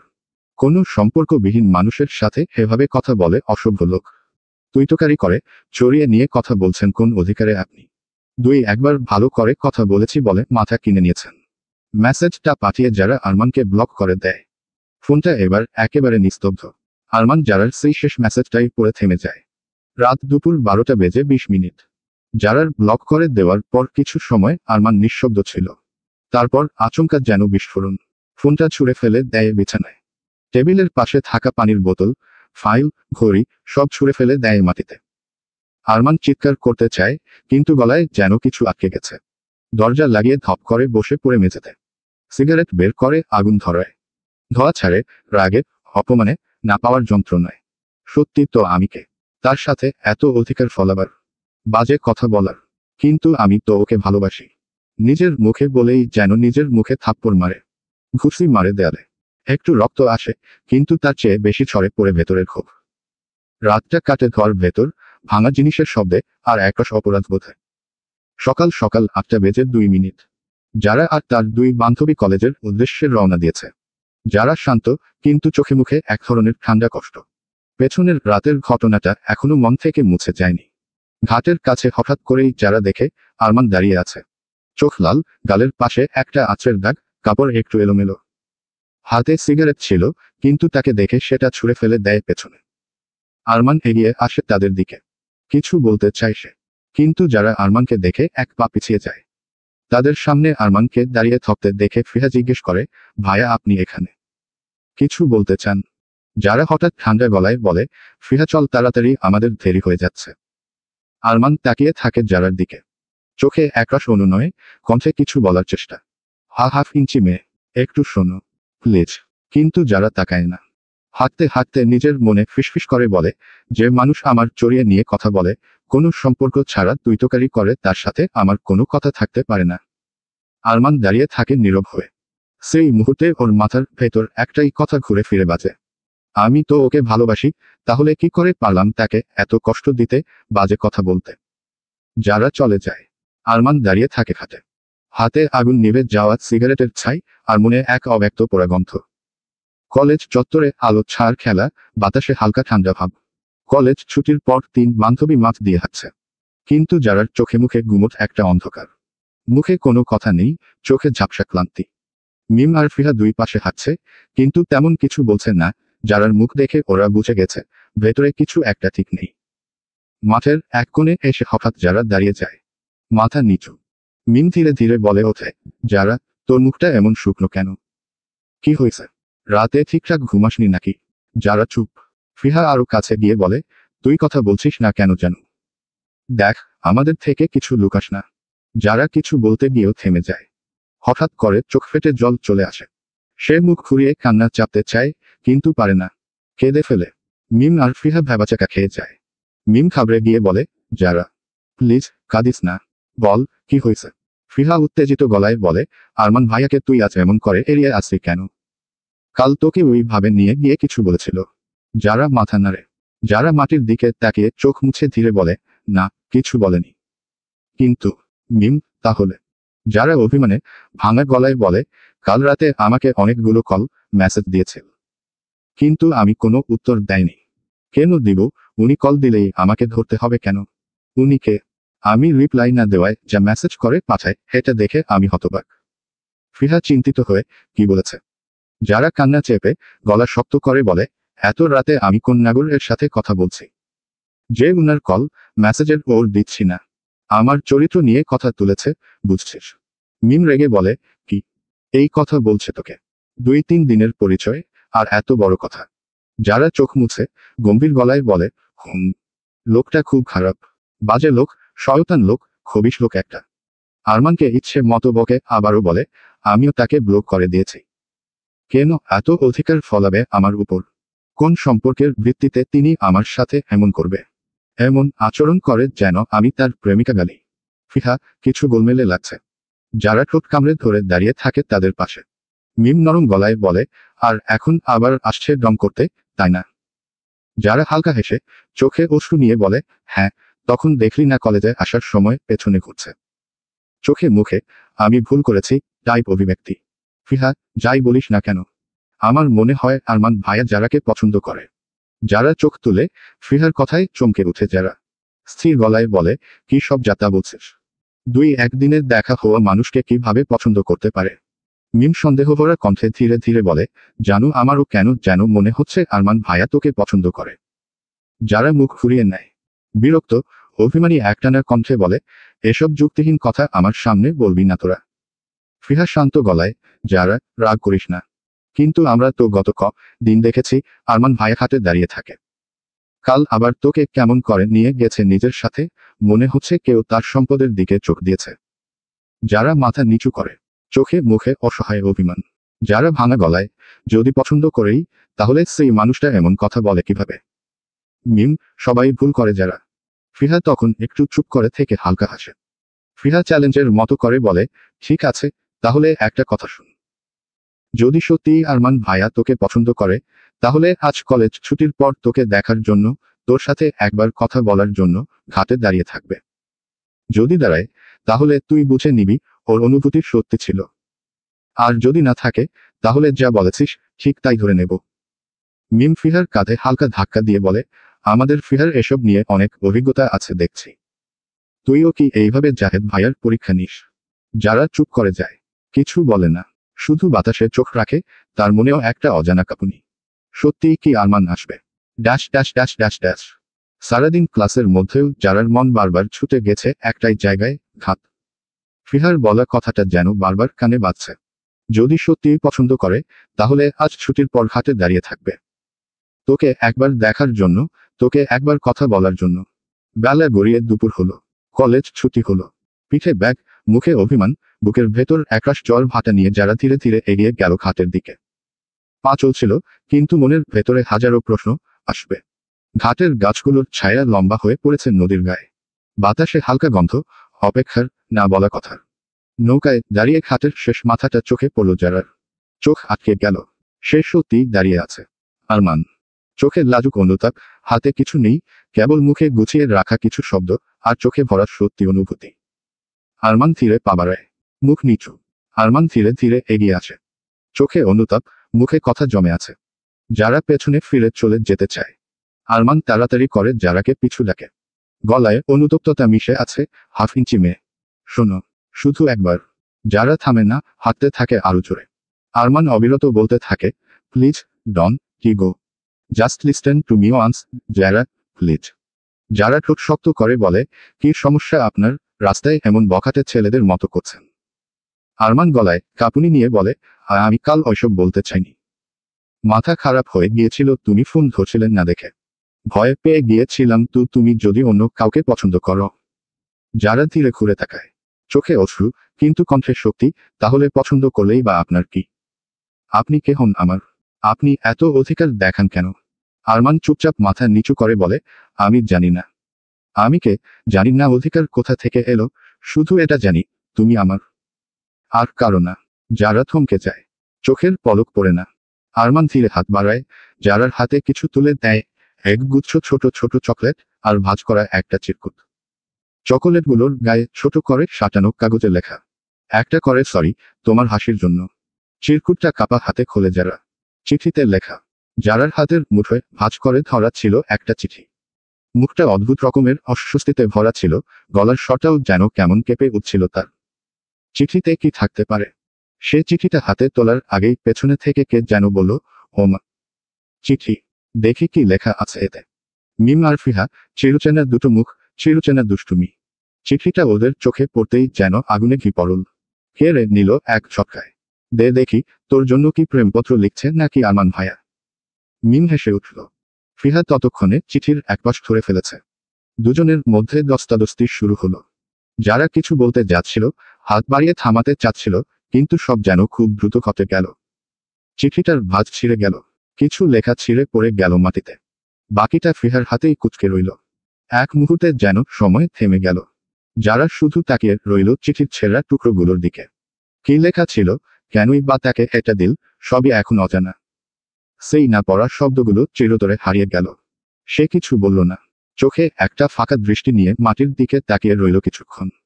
তারপর নিচু হয়ে ছেঁড়া কাগজগুলো কুড়িয়ে নিল, যেন কোনো মূল্যবান স্মৃতি ধরে রাখার শেষ চেষ্টা। মিম হেসে বলল, ইসোস ছিঁড়ে গেছে চিঠিটা। ফিহা একটু কটাক্ষ করে বলল, ছিঁড়লেই বাকি, আমি তো আগেই বলছি আরমান ভাইয়া এসে ক্ষমাও চাইল, তাই না? কাগজে হয়তো সরি লেখা ছিল সুন্দর করে। যারা এবারও কিছু বলল না। কাঁধের ব্যাগটা ঠিক করে নিয়ে ধীর পায়ে হাঁটতে শুরু করলো। কারোর দিকে তাকায়নি, পিছনেও ফিরে দেখেনি। চিঠির ছেঁড়া টুকরোগুলো এখন তার হাতের মুঠোয়। কিন্তু সবচেয়ে মূল্যবান অংশটা সে আর কোনোদিনই জানতে পারবে না, চিঠির ভিতরের কথা, আরমানের মনের কথা। পথে হাঁটতে হাঁটতে তার চোখে জল এল না, কিন্তু বুকের ভিতরটা ভারী হয়ে গেল। একটা চিঠি, একটা শব্দ, একটা মুহূর্ত, এই তিনটা না পাওয়ার আক্ষেপে তার হৃদয়ের কোণা যেন চিরকাল ছেঁড়া রয়ে যাবে। যারা যখন কিছু না বলে চলে গেল, তার পেছনের রোদ পড়া মাঠটা যেন একেবারে নিস্তব্ধ হয়ে গেল। বাতাস থেমে গেল যেন। চুপচাপ কেবল তার কাঁধের দুলে ওঠা হালকা ব্যাগটা নড়ছিল হাওয়ায়। মিম আর ফিহা তাকিয়ে রইল তার চলে যাওয়া পথের দিকে। মিম আস্তে করে বলে, যারা কিচ্ছু বলল না। ফিহা নিচু গলায় বলে, চলে গেল একদম চুপচাপ হয়ে। হাসি থেমে গেছে দুজনের মুখেই। চিঠির ছেঁড়া অংশগুলো এখন তাদের চোখেও কেমন যেন অচেনা লাগছে। একটু আগেও যে বিষয়টা নিছক মজা ছিল, এখন সেটা আর কেমন ঠাট্টা মনে হচ্ছে না। মিম, আমরা কি একটু বেশি করে ফেললাম? ফিহা নিঃশ্বাস ফেলে বলে, আমার মনে হয়। হ্যাঁ। জানু খুব কষ্ট পেয়েছে। চোখে কিছু ছিল না, কিন্তু মনে খুব কষ্ট ছিল ওর। দুজনে কিছুক্ষণ চুপ করে দাঁড়িয়ে রইল। চারপাশের শব্দগুলো যেন আর পৌঁছাচ্ছিল না তাদের কানে। কেবল যারার হাঁটা, চুপচাপ থাকা, ছেঁড়া চিঠি হাতে তুলে নেওয়ার মুহূর্তগুলো বারবার ফিরে আসছিল চোখে। মিম ধীরে বলে, ওর কাছে ওই চিঠিটা অনেক গুরুত্বপূর্ণ ছিল, তাই না? ফিহা মাথা হেঁট করে বলে, হয়তো ও অনেক কিছু জানার অপেক্ষায় ছিল। হয়তো এটাই ওর জন্য অনেক বড় কিছু ছিল। আমরা ছিঁড়ে ফেললাম ওটা। হাওয়ার মাঝে ঝিরঝির শব্দ হচ্ছিল, তবুও যেন কিছু একটা অনুচ্চারিত থেকে যাচ্ছে ওদের ভিতরে। এই প্রথমবার মিম আর ফিহার মনে একটা অপরাধবোধ বাসা বাঁধে। তারা বুঝতে পারে, মজার নাম করে তারা একটা হৃদয়ের আবেগকে তুচ্ছ করে ফেলেছে। মিম, জানু কাল কলেজে আসলে অনেকগুলো সরি বলে দিব। ফিহা, আমিও বলবো, কিন্তু জানি না জানু মাফ করবে কিনা। দুজনের চোখে তখন একটা নতুন চিন্তা, ক্ষমা চাওয়ার, বন্ধুত্ব ফিরে পাওয়ার। কিন্তু তারা জানে, কিছু কিছু ক্ষত থাকে, যেগুলো ক্ষমা পেলেও দাগ রেখে যায়। Dash dash dash. যারা মন খারাপ করে বাসায় ঢুকছিল ধীরে ধীরে। মাথায় শুধু একটাই চিন্তা ঘুরছে, চিঠিটা যদি পড়তে পারত, শব্দগুলো যদি একবার চোখে পড়ত। কিন্তু দরজার কাছে এসে দাঁড়াতেই সে যা দেখল, তার মন খারাপ যেন এক ঝটকায় হালকা হয়ে গেল। ঘরের ভেতর থেকে ভেসে আসছে মার্জিয়া বেগমের চিৎকার আর দৌড়ানোর শব্দ। আজ তোরে আমি একেবারে বানর বানাইয়া ছাইরা দিমু। আর সেই চিৎকারের মাঝে ছোট ছোট পায়ের ছোপ শব্দে পালিয়ে বেড়াচ্ছে কেউ। যারা দরজা খুলেই দেখে, জোহান ঘরের এপ্রন পরে, মুখে একটা কাঁচা লাউয়ের টুকরো কামড়ে, মাথায় মায়ের শাড়ি জড়িয়ে রাঁধুনি সেজেছে। হাতে লাঠির বদলে রান্নার চামচ। যারাকে দেখেই ওর চিৎকার বলে, বনু, আম্মু আমারে বিয়ে দিতে চায়, বাঁচাও। জোহান এক দৌড়ে এসে যারার পেছনে লুকাল। যারা হতবাক হয়ে জিজ্ঞেস করে, এই কি করছিস তুই? এই আবার কেমন পাগলামি? ঠিক তখনই মার্জিয়া বেগম ঝাড়ু হাতে এসে হাজির। চুল খোলা, ঘামে ভেজা কপাল, চোখ রাগে লাল। যারা ভয়ার্তভাবে বলে, আম্মু, কি হয়েছে? ওরে এইভাবে দৌড়াচ্ছেন কেন? মার্জিয়া বেগম দাঁত চেপে বললেন, তোর ভাইয়ের মাথা গেছে যারা। পিঠার মিশ্রণে ভ্যানিলা অ্যাসেন্স পড়ায় সে মনে করছে এটা জাদু সুগন্ধি। এখন ঘরের মধ্যে শেফ ফিয়ারোসা নামের রান্না শুরু করছে। লাইভ রান্না নাকি? আমার গায়ে ডিম ছুটছে, প্রেজেন্টেশন বলে। যারা চোখ বড় বড় করে জোহানের দিকে তাকালো। সে তখনও অভিনয়ে ডুবে, মাথা ঘুরিয়ে বলল, ওয়েলকাম টু কিচেন কাকিঙ্গো। আজ আমরা বানাবো এক্সপ্লোডিং ডিম পরোটা। যারা লাইভ দেখতেছেন, সাবস্ক্রাইবও দিতে ভুলবেন না। যারা এবার আর নিজেকে ধরে রাখতে পারল না, এক প্রকার হেসেই গড়াগড়ি খেয়ে পড়ে গেল সোফার উপর। এক্সপ্লোডিং ডিম পরোটা? হাই রে ভাই আমার। মার্জিয়া বেগম হাল ছেড়ে দিয়ে বললেন, এই ছেলেরে আমি আর বুঝি না। তুই যদি সামলাস তাইলে বাঁচি, না হলে আমি ইউটিউবে ঝাড়ু মারার টিউটোরিয়াল দিয়ে চ্যানেল খুলতেছি দাঁড়া। যারা হেসে হেসে চোখ মুছতে লাগলো। যতই মন খারাপ থাকুক, এমন ভাই আর এমন মা থাকলে দুনিয়ার সব দুঃখ একপাশে ঠেলে রাখা যায়, এই কথাটা বুঝতে আর বাকি রইল না। রাতটা নেমেছে ধীরে, নিঃশব্দে। বাইরের পাখিরা থেমে গেছে, বাতাসও যেন একটুখানি গা ছমছমে। ঘরের সবাই ঘুমিয়ে পড়েছে। কেবল যারা নিজের ঘরে বিছানায় বসে আলো জ্বালিয়ে রাখে। এক হাতে ডায়েরি, অন্য হাতে সেই ছেঁড়া চিঠির টুকরোগুলো। একটা একটা করে কাগজের খণ্ডগুলোর দিকে তাকায় সে। কিছু অক্ষর অস্পষ্ট, কিছু শব্দ অর্ধেক, তবু কি যেন ছিল ওগুলোর মধ্যে। একটা লাইন স্পষ্ট দেখা যায়, তোমাকে অনেক কিছু বলার ছিল। যারা চুপচাপ বসে থাকে। তার চোখে জল নেই, কিন্তু বুকের ভেতরে এক অদ্ভুত ভার। যেন এই না পড়া কথাগুলোর মধ্যে কোনো অসম্পূর্ণ গল্প লুকানো। হঠাৎ সে ডায়েরি খুলে কলম তুলে নেয়। চোখের সামনে সেই অর্ধেক শব্দ, ভাঙা বাক্য, আর মনে পড়ে আরমানের মুখ, লাজুক, অসহায়তা, এলোমেলো অবস্থা, কিছু বলতে গিয়েও থেমে যাওয়া সেই মুহূর্ত। যারা লিখতে শুরু করে, আপনি যদি কিছু বলতে চান আমি এখনো শুনতে চাই। হয়তো চিঠিটা ছিঁড়ে গেছে, কিন্তু আমি তা জুড়ে নিতে জানি, শব্দ দিয়ে, অনুভূতি দিয়ে। আমি অপেক্ষায় আছি, কোনো নাটক ছাড়াই, কেবল সত্যি কথাগুলোর জন্য। ডায়েরির পেছনে ছেঁড়া কাগজগুলো সযত্নে গুজে রাখে সে। পরের দিন সকালবেলা, মিম আর ফিহা যারাকে অনবরত সরি জানু বলেই যাচ্ছে। কিন্তু যারা কোনো প্রতিক্রিয়া দেখাচ্ছে না। যদি চোখ রাঙিয়ে তাকায় তো আর বেশি করে সরি বলতে থাকে। এবার আর সহ্য করতে পারছেন না এদের সরি বলা। চুপ করবি তোরা, আর কত সরি বলবি? কিন্তু জানু তুই তো রেগে আছিস আমাদের উপর। মন খারাপ করে বলে ফিহা। ওইটা কালকের বিষয় ছিল, এখন এটা বাদ দে। তাড়াতাড়ি পা চালা, কলেজের দেরি হয়ে যাচ্ছে। মিম আর ফিহা যারাকে জড়িয়ে ধরে বলে, থ্যাঙ্কস জানু। উম্মা। হে খান। বড় মাঠের সামনে বেশ কিছু বিদেশি গাড়ি দাঁড়িয়ে। বড় বড় ব্যানার, কিছু মানুষ স্যুট প্যান্ট পরে ঘুরে বেড়াচ্ছে, একগুচ্ছ লোক মোবাইল কানে নিয়ে ব্যস্ত। আর তাদের মাঝখানে দাঁড়িয়ে ফর্মাল ড্রেসে, চোখে গম্ভীরতা আর কাঁধের দায়িত্বের ছাপ নিয়ে আরমান।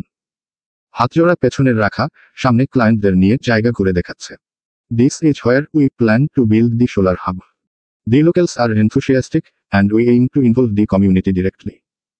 তার গলার স্বর বদলে গেছে, মার্জিত, দৃঢ়, পুরোপুরি পেশাদার। ওদিকে যারা আর তার দুই বান্ধবী কলেজের ইউনিফর্ম পরে খাটের দিকে যাচ্ছিল। যারার হঠাৎ চোখে পড়ল আরমানকে। মিম আর ফিহাও আরমানকে লক্ষ্য করে। কিন্তু ফিহার চোখ আটকে যায় জাহেদের দিকে। কি হ্যান্ডসাম লাগছে ফর্মাল ড্রেসআপে। ঘুমের ঘোরে জাহেদকে হিজড়া বলার পর থেকে আর সে জাহেদের ফোন তুলেনি। প্রেম হওয়ার আগেই সে তাকে হিজড়া বানিয়ে দিল, এই লজ্জায় সে কোথায় লুকাবে। যারা আরমানকে এমন ভাবে আগে কখনো দেখেনি, প্যান্ট শার্ট, টাই, কপালের একপাশে সানগ্লাস তুলে রাখা, মুখে চাপা আত্মবিশ্বাস। যারা এক মুহূর্তের জন্য স্তব্ধ হয়ে গেল। না চাইতেও মন বলে উঠে, উফ, কি সুইট লাগছে, মনে মনে বলেই নিজের গাল টিপে নেয়, যেন নিজেকে থামাতে চায়। ঠিক তখনই আরমানের দৃষ্টি যারার দিকে পড়ে। মাত্র 1 সেকেন্ড, শুধু একবার চোখে চোখ। আর তারপর আরমান ধীরে মাথা ঘুরিয়ে নেয়, ক্লায়েন্টদের দিকে তাকিয়ে ফের ব্যাখ্যা দিতে শুরু করে। If you follow me this way, I'll show you the tech center, its foundation plan. ভেতরে কোথাও একটা খচখচ করে উঠল। আমাকে দেখল, কিন্তু কিছু বলল না কেন। তবুও সে হাসল। ছোট্ট একটা, নিজেকে বোঝানোর মতো হাসি। এখন ব্যস্ত। কলেজগামী মেয়েদের দিকে তাকানোর সময় কই। Dash dash dash. 2 দিন হয়ে গেছে যারা আর আরমানের দেখা নেই। তাদের শেষ দেখা হয়েছিল যেদিন সুইট বয় সেজে বিদেশি মানুষদের তাদের নতুন কোম্পানির তৈরির কাজ দেখাচ্ছিল। তখন আরমানের চোখে মুখে অন্যরকম আলো ছিল। কিন্তু সেই আলো এখন জ্বলে পুড়ে ধোয়া হয়ে গেছে। আরমানের মাথায় রাগ জমে আছে। কারণও আছে, 3 দিন আগে সে যে চিঠিটা লিখেছিল, সেটাই ছিল তার মনের গভীর কথা। সে চেয়েছিল যারা সেটা পড়ে বুঝুক, সে কি অনুভব করে। কিন্তু চিঠি দেওয়ার পরও কোনো উত্তর নেই। যারা এখন ব্লক খুলেনি। কিন্তু আরমান ভাবে একবার অন্য নাম্বার দিয়ে ফোন করবে। কিন্তু না, অহংকার তাকে বাধা দিচ্ছে। কিন্তু মনের ভেতরে ঝড়, বেয়াদব মেয়ে, সে কি চিঠি পড়েনি? নাকি ইচ্ছে করেই উত্তর দেয়নি? কোম্পানির নতুন ব্রাঞ্চের কাজ নিয়েও সে দম ফেলার সময় পায় না। কিন্তু তবুও সুযোগ পেলেই মোবাইল নিয়ে চেক করে, যারা ব্লক খুলেছে কিনা। না, এখনো ব্লক খুলেনি। আরমানের ঠোঁটের কোণে হালকা হাসি ফুটল। সেই হাসি রাগের, অভিমানের আর গভীর টানের মিশ্রণ। কিছু বললেই আগে জিজ্ঞেস করে, আমি কে? এই কথা যেন ঠোঁটের সামনে এসে থাকে। আমি কিছু বললেই ফট করে বলে দেয়, বেয়াদব মেয়ে। আজ বোঝাব আমি কে। দুপুর 2টা। কলেজ ছুটি। মিম আসেনি আজ, সর্দি জ্বর। যারা আর ফিহা নদী পার হয়ে নৌকায় বসেছে। ফিহা বলল, শোন, তুই আজ আবার গুমসুম কেন? কিছু হয়েছে? যারা কেমন চুপচাপ। মিহি কণ্ঠে বলে, কিছু হয়নি। ফিহা হেসে বলল, তুই এখনো ওই চিঠির বিষয় নিয়ে মন খারাপ করে আছিস। যারা চুপ। নৌকা থেকে নেমে তারা বড় রাস্তায় উঠছে, এমন সময় তাদের সামনে এসে দাঁড়ালো একজন। জাহেদ। লম্বা চওড়া গড়ন, কালো সানগ্লাসে ঢাকা চোখ, মুখে কৌতুকের হাসি। ভাবি, ভালো আছো? যারা থমকে গেল। ভাবি? সে তো কলেজের ছাত্রী। ফিহা অবাক, আপনি কাকে ভাবি বলছেন? ছেলেটা সানগ্লাস নামাল। হেসে বলল, তোমার বান্ধবী, আর আমার ভাবি। যারা বিরক্ত হয়ে বলল, জাহেদ ভাইয়া আপনি আমাকে ভাবি বলছেন কেন? ভাবি হও তো কি বলবো? আচ্ছা এসব বাদ দাও, ভাইয়া তোমাকে যেতে বলেছে। যারা কপাল কুচকালো, কোন ভাইয়া? আরমান ভাইয়া। এই নাম শুনে যারার বুকের ভেতর ধাক্কা খেল। জাহেদ ধীরে বলল, ভাইয়া বলেছে তোমাকে মাঠের বড় আমগাছটার কাছে যেতে। এখনই। যারা চোখ বড় বড় করে তাকালো, আমি যেতে পারবো না। যেতে হবে। ভাইয়া বলছে এখনই যেতে, না গেলে রাগে যাবে। ফিহা ততক্ষণে গম্ভীর হয়ে গেছে। জাহেদ আবার হেসে বলল, তুমি গেলে ভালো হবে ভাবি, নয়তো তোমার সাথে আমাকেও আস্ত রাখবে না ভাইয়া। ফিহা রেগে গিয়ে বলল, এই, আপনি কে হুমকি দেওয়ার? যারাকে কেউ জোর করে নিয়ে যাবে না। জাহেদ এক মুহূর্ত ফিহার দিকে তাকালো। সেই চোখে এক অদ্ভুত ঝিলিক। ফিহা বুঝল না, কিন্তু জাহেদের ভেতরে অন্যরকম অনুভূতি। সে ফিহার প্রতি দুর্বল, এটা যেন ফিহা তাকে পাত্তা দিচ্ছে না, এই কটকটি মেয়ে তার মাথা নষ্ট করে ফেলেছে। এটাকেও মজা দেখাতে হবে, কিন্তু আজ সেটা দেখানোর সময় নয়। শান্ত হও, ফিহা। তোমার বান্ধির কোনো ক্ষতি হবে না। কথার মাঝেই জাহেদুর ফোন বেজে ওঠে। সে ফোন বের করে কল করলো, হ্যাঁ ভাইয়া, আনছি। কথা শেষ করেই যারার দিকে তাকালো, চলো। ফিহা যারার হাত চেপে ধরল, যারা যাবে না। আপনি সরুন আমাদের সামনে থেকে। জাহেদ হালকা হেসে বলল, বেশি পাকামো করো না কটকটি, তোমার বান্ধবীর এখন যাওয়া দরকার। তোমার বরং আমার সাথে এসো। যারা রাগ নিয়ে বলে, আমি যেতে চাই না মানে যেতে চাই না, ব্যাস। আমি এখন বাড়ি যাব। ফিহা চল। ফিহার হাতে ধরে চলে যেতে চাইলে জাহেদ তাদের রাস্তা আটকিয়ে অসহায় ফেস নিয়ে বলে, প্লিজ একবার চলো। নিজের জন্য না হোক, আমাকে বাঁচানোর জন্য হলেও চলো প্লিজ। তুমি না আমার হাফ ইঞ্চি ভাবি হও। জাহেদ তাকে বারবার ভাবি বলায় যেন আরো রাগ লাগছে যারার। চোখ রাঙিয়ে বলে, আমাকে আপনার কোন দিক দিয়ে ভাবি মনে হচ্ছে? আমি আপনার কোন ভাইয়ের বউ শুনি? জাহেদ দাঁত কেলিয়ে বলে, আমার ভাইয়ের বউ তুমি। এখন চলো প্লিজ। দুপুরের রোদ হালকা লালচে। মাঠের বিশাল আমগাছের নিচে দাঁড়িয়ে আছে আরমান। সাদা শার্টের হাতে গোটানো, চোখে সানগ্লাস, ঠোঁটে তীক্ষ্ণ রেখা। দূর থেকে আসতে থাকা যারাকে সে দেখল। জাহেদ তাকে এনে থামালো গাছের সামনে। ভাইয়া, কাজ শেষ। আরমান হালকা মাথা নাড়ল। জাহেদ সরে গেল, তবে দূরে দাঁড়িয়ে রইল, চোখ ফিহার দিকে। যারা মাথা নিচু করে দাঁড়িয়ে আছে। বুকের ভেতর তীব্র ধুকধুক শব্দ। সাহস করে উপরে তাকাতে পারছে না। আরমান ধীরে ধীরে এগিয়ে এল। পায়ের শব্দে মাটি কেঁপে উঠছে যেন। থেমে দাঁড়িয়ে সে ঠান্ডা গলায় বলল, 2 দিন। পুরো 2 দিন। যারা চুপ। 2 দিন ধরে আমি পাগলের মতো অপেক্ষা করলাম। একটা উত্তর না, একটা ইঙ্গিত না। আমি কি ভিখারি নাকি? ব্লক খুলনি কেন? যারা মাথা নিচু করেই বলল আস্তে, আমি চিঠি। আরমান হেসে ফেলল, কিন্তু সেই হাসিতে ব্যথা আর তীব্র রাগ মিশে আছে। কি আমি করছো? চিঠিটা পড়েছ? নাকি ইচ্ছে করেই পাত্তা দাওনি? যারা কিছু বলল না। নীরবতা যেন বাতাসকে ভারী করে তুলেছে। আরমান হঠাৎ এক পা এগিয়ে এসে যারার বাহু ধরে টেনে কাছে নিল। তার কণ্ঠ গর্জে উঠল, চুপ করে আছো কেন? উত্তর দাও। যারা কেঁপে উঠল, তবুও কিছু বলল না, শুধু মাথা নিচু। এই চুপচাপ আচরণ যেন আরমানের মাথায় আগুন ধরিয়ে দিল। সে যারার বাহু শক্ত করে ঝাঁকাতে লাগলো। আমি তোমার সঙ্গে মজা করছি নাকি, মাঞ্জেরা? 2 দিন ধরে আমি কেমন ছিলাম যেন। চিঠি পড়েছ কি না সেইটা বলো। ঝাঁকুনির ধাক্কায় যারার চোখ বেঁচে উঠল। মুখে তীব্র যন্ত্রণা। তবুও সে কিছু বলল না। হঠাৎ যারার বুক ফেটে গেল। সে তো চিঠিটা পড়তে পারেনি। কিন্তু এত রাগ, এত অপমান, এত চেপে রাখা কষ্ট আর সহ্য হলো না। এই লোকটা কোন অধিকারে তার শরীরের স্পর্শ করেছে? সে হঠাৎ হাত তুলে একটা জোরে চড় মারল আরমানের গালে। আপনি কে? কে আপনি? এত সাহস কি করে হয় আপনার, আমায় গায়ে হাত দেওয়ার? অসভ্য, শয়তান লোক। কোনো অধিকারে যখন তখন আমার সাথে এমন করেন? পাখিরা হঠাৎ উড়ে গেল গাছ থেকে। বাতাস থমকে গেল। আরমান স্থির হয়ে দাঁড়িয়ে রইল কয়েক সেকেন্ড। তার চোখের ভেতর এমন আগুন জ্বলে উঠল যা ভাষায় বোঝানো যায় না। ঠোঁট শক্ত হয়ে গেল, চোয়াল কেঁপে উঠছে। সে ধীরে ধীরে মুখ ঘুরিয়ে যারার দিকে তাকালো। তার চোখে এমন তীক্ষ্ণ দৃষ্টি যে কেউ দেখলে শিউরে উঠবে। এক মুহূর্তে সে যারার চোয়াল চেপে ধরল। এত শক্ত করে যে যারা ব্যথায় কেঁদে ফেলল। আমাকে চড় মারার সাহস হলো কি করে তোর? যারা হাত দিয়ে চেষ্টা করলো তার হাত ছুটাতে। ছাড়ুন, প্লিজ ছাড়ুন, ব্যথা লাগছে। কিন্তু আরমানের হাত একটু শিথিল হলো না। তার গলার স্বর গম্ভীর, তীব্র আর ভয়ঙ্কর শান্ত। তোর ধারণা আছে আমি যখন রাগ করি তখন কি হয়? যারা মরিয়া হয়ে হাত দিয়ে চেপে ধরল তার কবজি, কিন্তু কোনো ফল নেই। তার গাল লাল হয়ে গেছে। চোখ থেকে অশ্রু গড়িয়ে পড়ছে। আরমান একদম কাছে ঝুঁকে বলল, আমার ধৈর্য নিয়ে খেলা করা ভুল হয়েছে তোর। আজ আমি বোঝাব আমি কে। কি অধিকার আছে আমার? বাতাসের যেন হাহাকার। যারা কাঁপছে। তার হৃদস্পন্দন এত জোরে বাজছে যে শব্দটাও শোনা যায়। ওই কি দেখছো ওই দিকে কটকটি? আচমকা কারো গলা শুনে চমকে উঠে ফিহা। পিছনে ফিরে দেখল জাহেদ দাঁড়িয়ে আছে। হালকা হাসি মুখে, চোখে কৌতূহল। ফিহা কিছুটা বিরক্ত হয়ে বলল, এইভাবে কাউকে ভয় দেখানো উচিত নয়, জানেন না আপনি? জাহেদ মুচকি হেসে বলল, ভয় পাইছ নাকি? ফিহা কিছু বলল না। তার মন কিন্তু অন্যদিকে।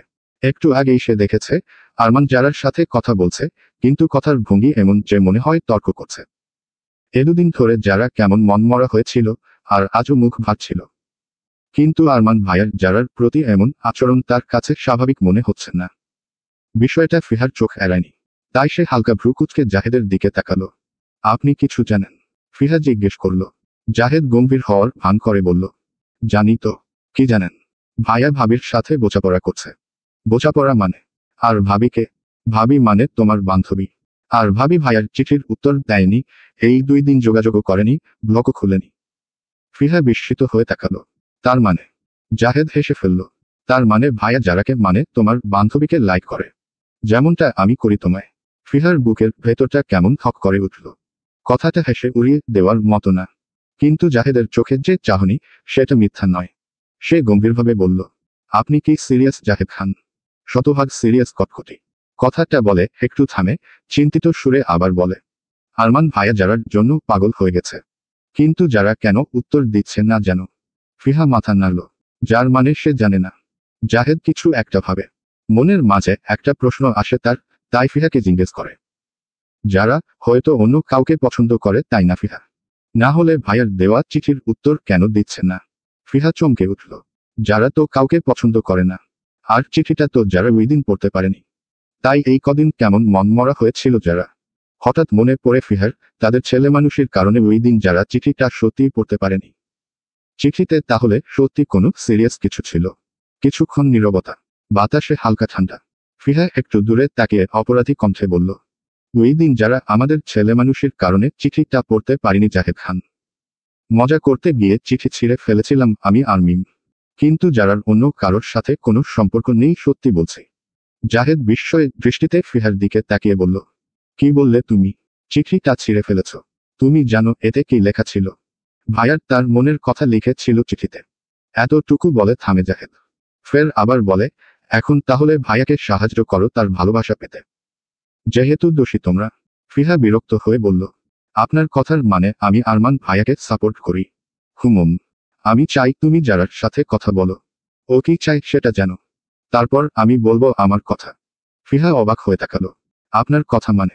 জাহেদ হালকা হেসে বলল, হ্যাঁ, আমার কথা। আমি তো বললাম, তোমায় লাইক করি। শুধু লাইক না, হয়তো ভালোবেসে ফেলেছি। এই মন থেকে, সত্যি বলছি, কসম খোদার। বুকের বা পাশে হাতে দিয়ে বলে জাহেদ। ফিহার মুখে কোনো উত্তর নেই। হৃৎপিণ্ড কেমন দ্রুত চলতে লাগলো। জাহেদের দিকে তাকায় দেও কেমন অস্থির লাগছে তার। এই লোকটা তাকে সত্যি ভালোবাসে এটা শোনার পর সে কোথায় লুকাবে খুশিতে তা মনে মনে খুঁজছে। অন্যদিকে আরমান জারার চোয়াল শক্ত করে চেপে ধরে আছে। মাঠের ধুলা উড়ে এসে জারার গালে লাগছে, কিন্তু সে কিছু টের পাচ্ছে না। তার বুকের ভেতর শুধু ধুকপুকানি। ভয়ে শরীর কাঁপছে। আরমানের চোখের দিকে তাকাতে পারছে না। আরমানের চোখ লাল, মুখের শিরা ফুলে উঠেছে। রাগে তার ঠোঁট কাঁপছে। সে ফুঁসছে রাগে, তুই ভাবছিস আমি কিছু বুঝি না? আমি কে তাই না? আজ বোঝাব আমি কে। গলার আওয়াজে আশপাশের গাছের পাতাগুলো কেঁপে উঠল। হাওয়া গরম হয়ে উঠেছে। যারা ততক্ষণে কাপা গলায় বলল, সত্যি আপনি ককে? তুতলিয়ে তুতলিয়ে বলার চেষ্টা করছে, কিন্তু চোখের পানি গড়িয়ে গাল ভিজিয়ে দিয়েছে। কান্নার চাপে গলা আটকে গেছে। শব্দ বেরোচ্ছে না। আরমানের রাগে চোখ জ্বলছে। চোয়াল আরো শক্ত করে চেপে ধরে বলে, চুপ, তুই মুখ বন্ধ রাখো। তুই আমার দেওয়া চিঠি কেন পড়িসনি কেন? তোর কি মনে হয় আমি কিছু বুঝি না? অন্য কাউকে পছন্দ করিস তুই, তাই না? এজন্য আমাকে এইভাবে অবহেলা করছিস? তোর ওই নাগরকে মেরে পুঁতে রেখে দিব একদম। আমি কে তাই না? ব্যথায় যারা হাউমাউ করে কেঁদে ফেলল। হাত ছুটানোর চেষ্টা করলো, কিন্তু পারল না। আরমানের গ্রিপ লোহার মতো। আমি আমি চিঠিটা পড়তে, কিন্তু তার গলার শব্দ কেঁপে যাচ্ছে। তুতলিয়ে তুতলিয়ে বলছে, কান্নার পলে আর বাক্য ঠিকমতো শেষ করতে পারছে না। আরমান ততক্ষণে ফুঁসছে। হঠাৎ নিজের মাথার চুল মুষ্টি দিয়ে জোরে একটা আঘাত করল। আবার করল। ধুর শালা, আমি পাগল। আমি কেন এমন করছি? আমি তো সত্যি ওর কেউ না। আমি তোর কেউ না। তারপর নিজের হাত বড় আম গাছটায় খুশি মারল। হাত ফেটে গেল। রক্ত গড়িয়ে পড়ছে। আমি শালা কিছু না। আমি নিজেরে সহ্য করতে পারি না। সেখানে ও কি করে পারবে? গলা ফেটে চিৎকার করল সে।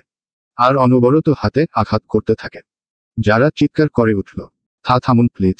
নিজেকে আঘাত করবেন না প্লিজ। আমার ভয় লাগছে তো। কিন্তু আরমান শুনছে না। নিজের হাতে বারবার আঘাত করছে।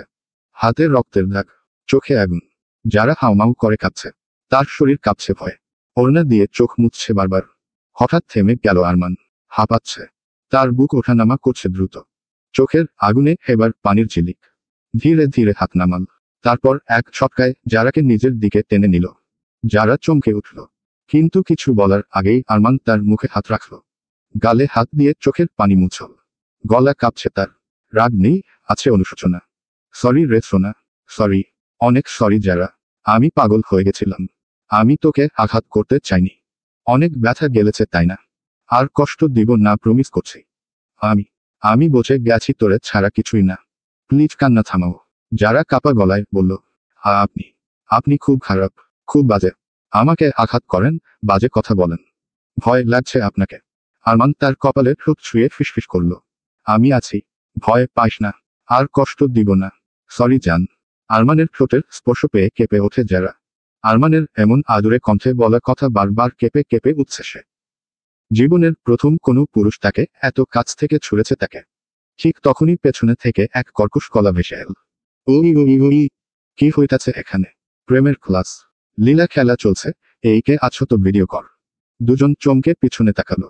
রাস্তার ধুলো উড়িয়ে এসে দাঁড়িয়েছে চেয়ারম্যানের ছেলে রহিম, তার সাথে আরো 3জন বখাটে। রহিমের ঠোঁটে বিষাক্ত হাসি। আর বড় সাহেব যে কি অবস্থা, গ্রামের হাওয়া গরম কইরা রাখছেন দেখতেছি। গ্রামের গল্প কিন্তু মজার হইতাছে। বড় সাহেব গ্রামের সুন্দরী মায়ের গোলে ফষ্টি নষ্টি করতেছে। যারার মুখ সাদা হয়ে গেল, সে মুখ নিচু করে ফেলল। আরমান দাঁত চেপে বলল, কে তুই? এখানে কি তোর? আমি ভালো করে বলছি যা এখান থেকে, নয়তো শেষ করে ফেলবো। রহিম হেসে বলল, ওহ, মেজাজ গরম করেন যা করবার। কিন্তু গ্রামের মানুষ গল্প করব একটু পর। বড় সাহেবের লগে আনিসুর রহমানের মেয়ে যারার সম্পর্ক আছে, এই সত্যি মুছতে পারবেন না। নষ্টা বলবে সবাই ওকে। এতটুকু বলে থামে রহিম। যারার দিকে তাকিয়ে নঙ্কা একটা হাসি দিয়ে বলে, মাল কিন্তু সুন্দর আছে। আপনার মজা লওয়া শেষ হইলে আমারেও দিন, দেখব নে কেমন। এই কথা শোনার সাথে সাথেই আরমানের মাথায় আগুন জ্বলে উঠল। কোনো কথার সুযোগ না দিয়ে সে রহিমের দিকে ঝাঁপিয়ে পড়ল। নাকে মুখে একের পর এক ঘুষি মারল। রহিম মাটিতে লুটিয়ে পড়ল, নাক মুখ রক্তে ভিজে গেল। রহিমের সঙ্গীরা ঝাঁপিয়ে পড়ল। মারামারি শুরু হলো ভয়ানকভাবে। আরমান একা এত জনের সাথে পেরে উঠছে না। যারা আরমানকে থামানোর চেষ্টা করছে, কিন্তু আরমানের সাথে পেরে উঠছে না সে। জাহেদ দূর থেকে দাঁড়াই সব দেখছিল, কিন্তু কি হচ্ছে বুঝতে পারছিল না। কিন্তু মারামারি হয়ে দেখে ততক্ষণে মোবাইল বের করে রোহানকে ফোন করলো, ভাইয়া, ঝামেলা হয়েছে, তাড়াতাড়ি আম গাছটার কাছে আসো। কল কেটে দৌড়াতে থাকে আরমানদের দিকে। ফিহাল জাহেদের পিছন পিছন দৌড়ে আসে। রোহান খবর পেয়েই রোহান দৌড় দিল রুম থেকে বেরিয়ে। রোহান এসে ঝাঁপিয়ে পড়ল, রহিমের দলকে ধরে টেনে ফেলে দিল। রহিমের চেলারা ঝাঁপিয়ে পড়ল রোহানের উপর। রহিমের লোকজন মার খেয়ে ছত্রভঙ্গ হলো। রহিম মাটিতে পড়ে কাতরাচ্ছে। আরমান দাঁড়িয়ে হাঁপাচ্ছে, ঠোঁটে রক্ত, চোখে পানি আর আগুন একসাথে। যারার দিকে তাকায়, ফিহা তাকে শক্ত করে ধরে আছে, আর সে অনবরত কান্না করেই চলেছে। আরমান যারাকে শান্ত কণ্ঠে শুধু বলল, তোমায় কিছু হইতে দিব না আমি। এমন ভরসা নিয়ে কথা বলতে শুনে যারা আরমানের দিকে তাকায়। আরমানও ওর দিকে তাকিয়েছিল। চোখের ইশারায় যারাকে শান্ত হতে বলে, সে আছে। আরমান ফিহার দিকে তাকিয়ে বলে, ওকে সাবধানে বাড়িতে নিয়ে যাও। আরমান আবারও যারার দিকে তাকিয়ে বলে, বাড়ি গিয়ে ফ্রেশ হয়ে আগে ব্লগ খুলবে আর আমাকে ফোন দিবে। আর যদি না দাও তাহলে বাড়িতে গিয়ে পুঁতে রেখে আসবো। যাও, বাড়ি যাও। আরমানের এমন শক্ত কথায় আরো কেঁপে যারা, কিন্তু কিছু বলে না। একবার আরমানের দিকে তাকিয়ে মাথা নিচু করে ফিহার হাতে ধরে চলে যায় সেখানে থেকে। আরমান, জাহেদ আর রোহান 3জনই অনেক ব্যথা পেয়েছে। অনেক জায়গায় কেটে ছিলে গেছে তাদের। রোহান একটু বেশি ব্যথা পেয়েছে, পা খুঁড়িয়ে খুঁড়িয়ে হাঁটছে।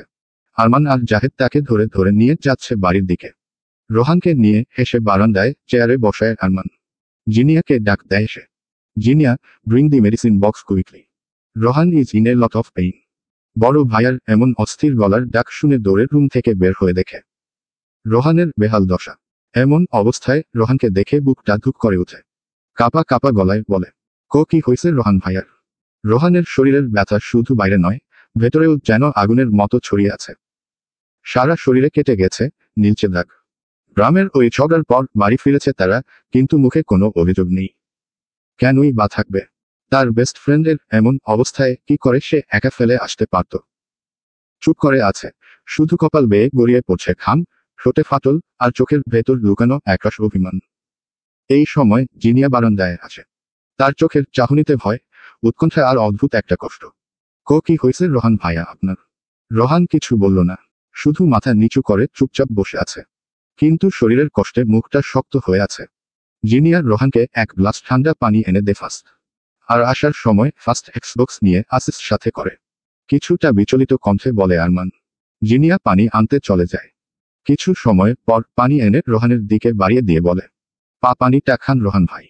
মাথা নিচু রেখেই পানির গ্লাসটা হাতে নেয় রোহান। পানি একদমে খেয়ে আবারও চুপচাপ বসে থাকে। জিনিয়া হাত বাড়িয়ে গ্লাসটা নিয়ে এক পাশে রাখে। জিনিয়া রোহানের দিকে তাকিয়ে বলল, আপনি ঠিক মতো বসুন, আমি ঔষধ লাগিয়ে দিচ্ছি। তার গলার স্বর এমন ছিল যেন কোনো বউ তার স্বামীর জন্য চিন্তিত। রোহান হালকা হেসে বলল, দরকার নাই, আমি ঠিক আছি। কিন্তু জিনিয়া শুনছে না। তাড়াতাড়ি ঔষধের বক্স খুলে হাঁটু গেড়ে বসল তার সামনে। হাতটা বাড়িয়ে দিন। রোহান ঠোঁটে একরাশ ব্যথার হাসি টেনে বলল, জিনিয়া, লাগবে না এসব, আমি ভালো আছি।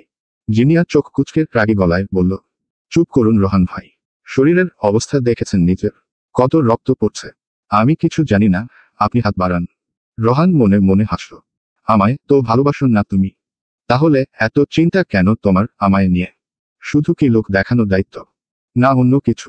কিন্তু মুখে কিছু বলল না। জিনিয়া যখন তুলোর ভেতর মলম নিতে যাবে তখন হঠাৎ রোহান উঠে দাঁড়ালো। না, লাগবে না এসব। রোহান ভাই। জিনিয়া অবাক হয়ে তাকালো। রোহান তার দিকে না তাকিয়ে পা খুঁড়িয়ে খুঁড়িয়ে চলে গেল নিজের রুমের দিকে। তার পেছনে দাঁড়িয়ে রইল জিনিয়া। বুকের ভেতর ধুক করে উঠল। এভাবে চলে গেল আমার মনের মানুষ, যার জন্য এই বুক কাঁপে, সে কেন আমার যত্ন নিতে দিল না? আমি কি এত অবহেলিত?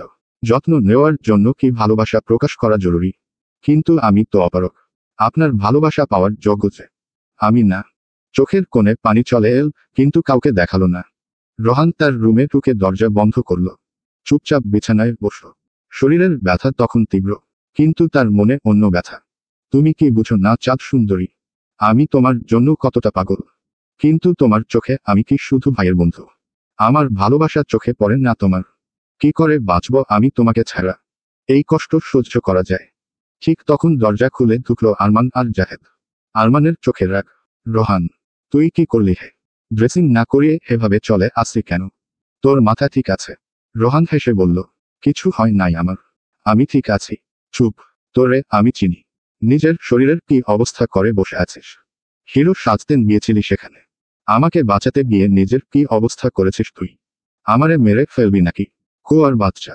আরমানের গলা কাঁপছে রাগে। নিজের বেস্ট ফ্রেন্ডের এই অবস্থা দেখে তার ভিতরটা ফেটে যাচ্ছে। রোহান শুধু নিচের দিকে তাকিয়ে রইল। তার ঠোঁট কাঁপছে, গলা শুকিয়ে গেছে। আরমান, কথা বলবি না? হিরোগিরি করতে গেছিস? আমি বলছি তোকে যেতে। এখন হিরোইন বাঁচাবেন না তোমায় এসে? চুপচাপ আমার বোনের কাছে ঔষধ লাগিয়ে এসো। জাহেদ মজার ছলে বলল, রাগের আবহ ভাঙতে। রোহান হঠাৎ মাথা তুলে তাকালো, চোখ লাল। তারপর আরমানের কাছে গিয়ে হঠাৎ গলা জড়িয়ে ধরল। আরমান চমকে গেল, তাকে হঠাৎ এভাবে জড়িয়ে ধরায়। উই কি হয়েছে? এই রোমান্টিক সিচুয়েশন করে ফেলেছ কেন? হেসে বলল জাহেদ। কিন্তু রোহান কিছু বলছে না, শুধু বুক ফেটে কান্না করছে। তুই পাগল, কান্না করছিস কেন? কি হয়েছে? অনেক ব্যথা করছে। জিনিয়াকে বলবো এসে ঔষধ লাগিয়ে দিতে। আরমান হতভম্ব, তার হাতে ভেজা অশ্রু। রোহান হাউমাউ করে কান্না করতে করতে বলল, ভাই, তোর বোনটাকে দিবি আমায়? প্লিজ ভাই, দিয়ে দে না ভাই তোর বোনটাকে। ওর এত অবহেলা সহ্য হচ্ছে হয় না আমার। আমি আর পারতেছি না। এই বুকটায় খুব যন্ত্রণা করে। সত্যি বলছি এই বুকটায় লুকিয়ে রাখবো সযত্নে।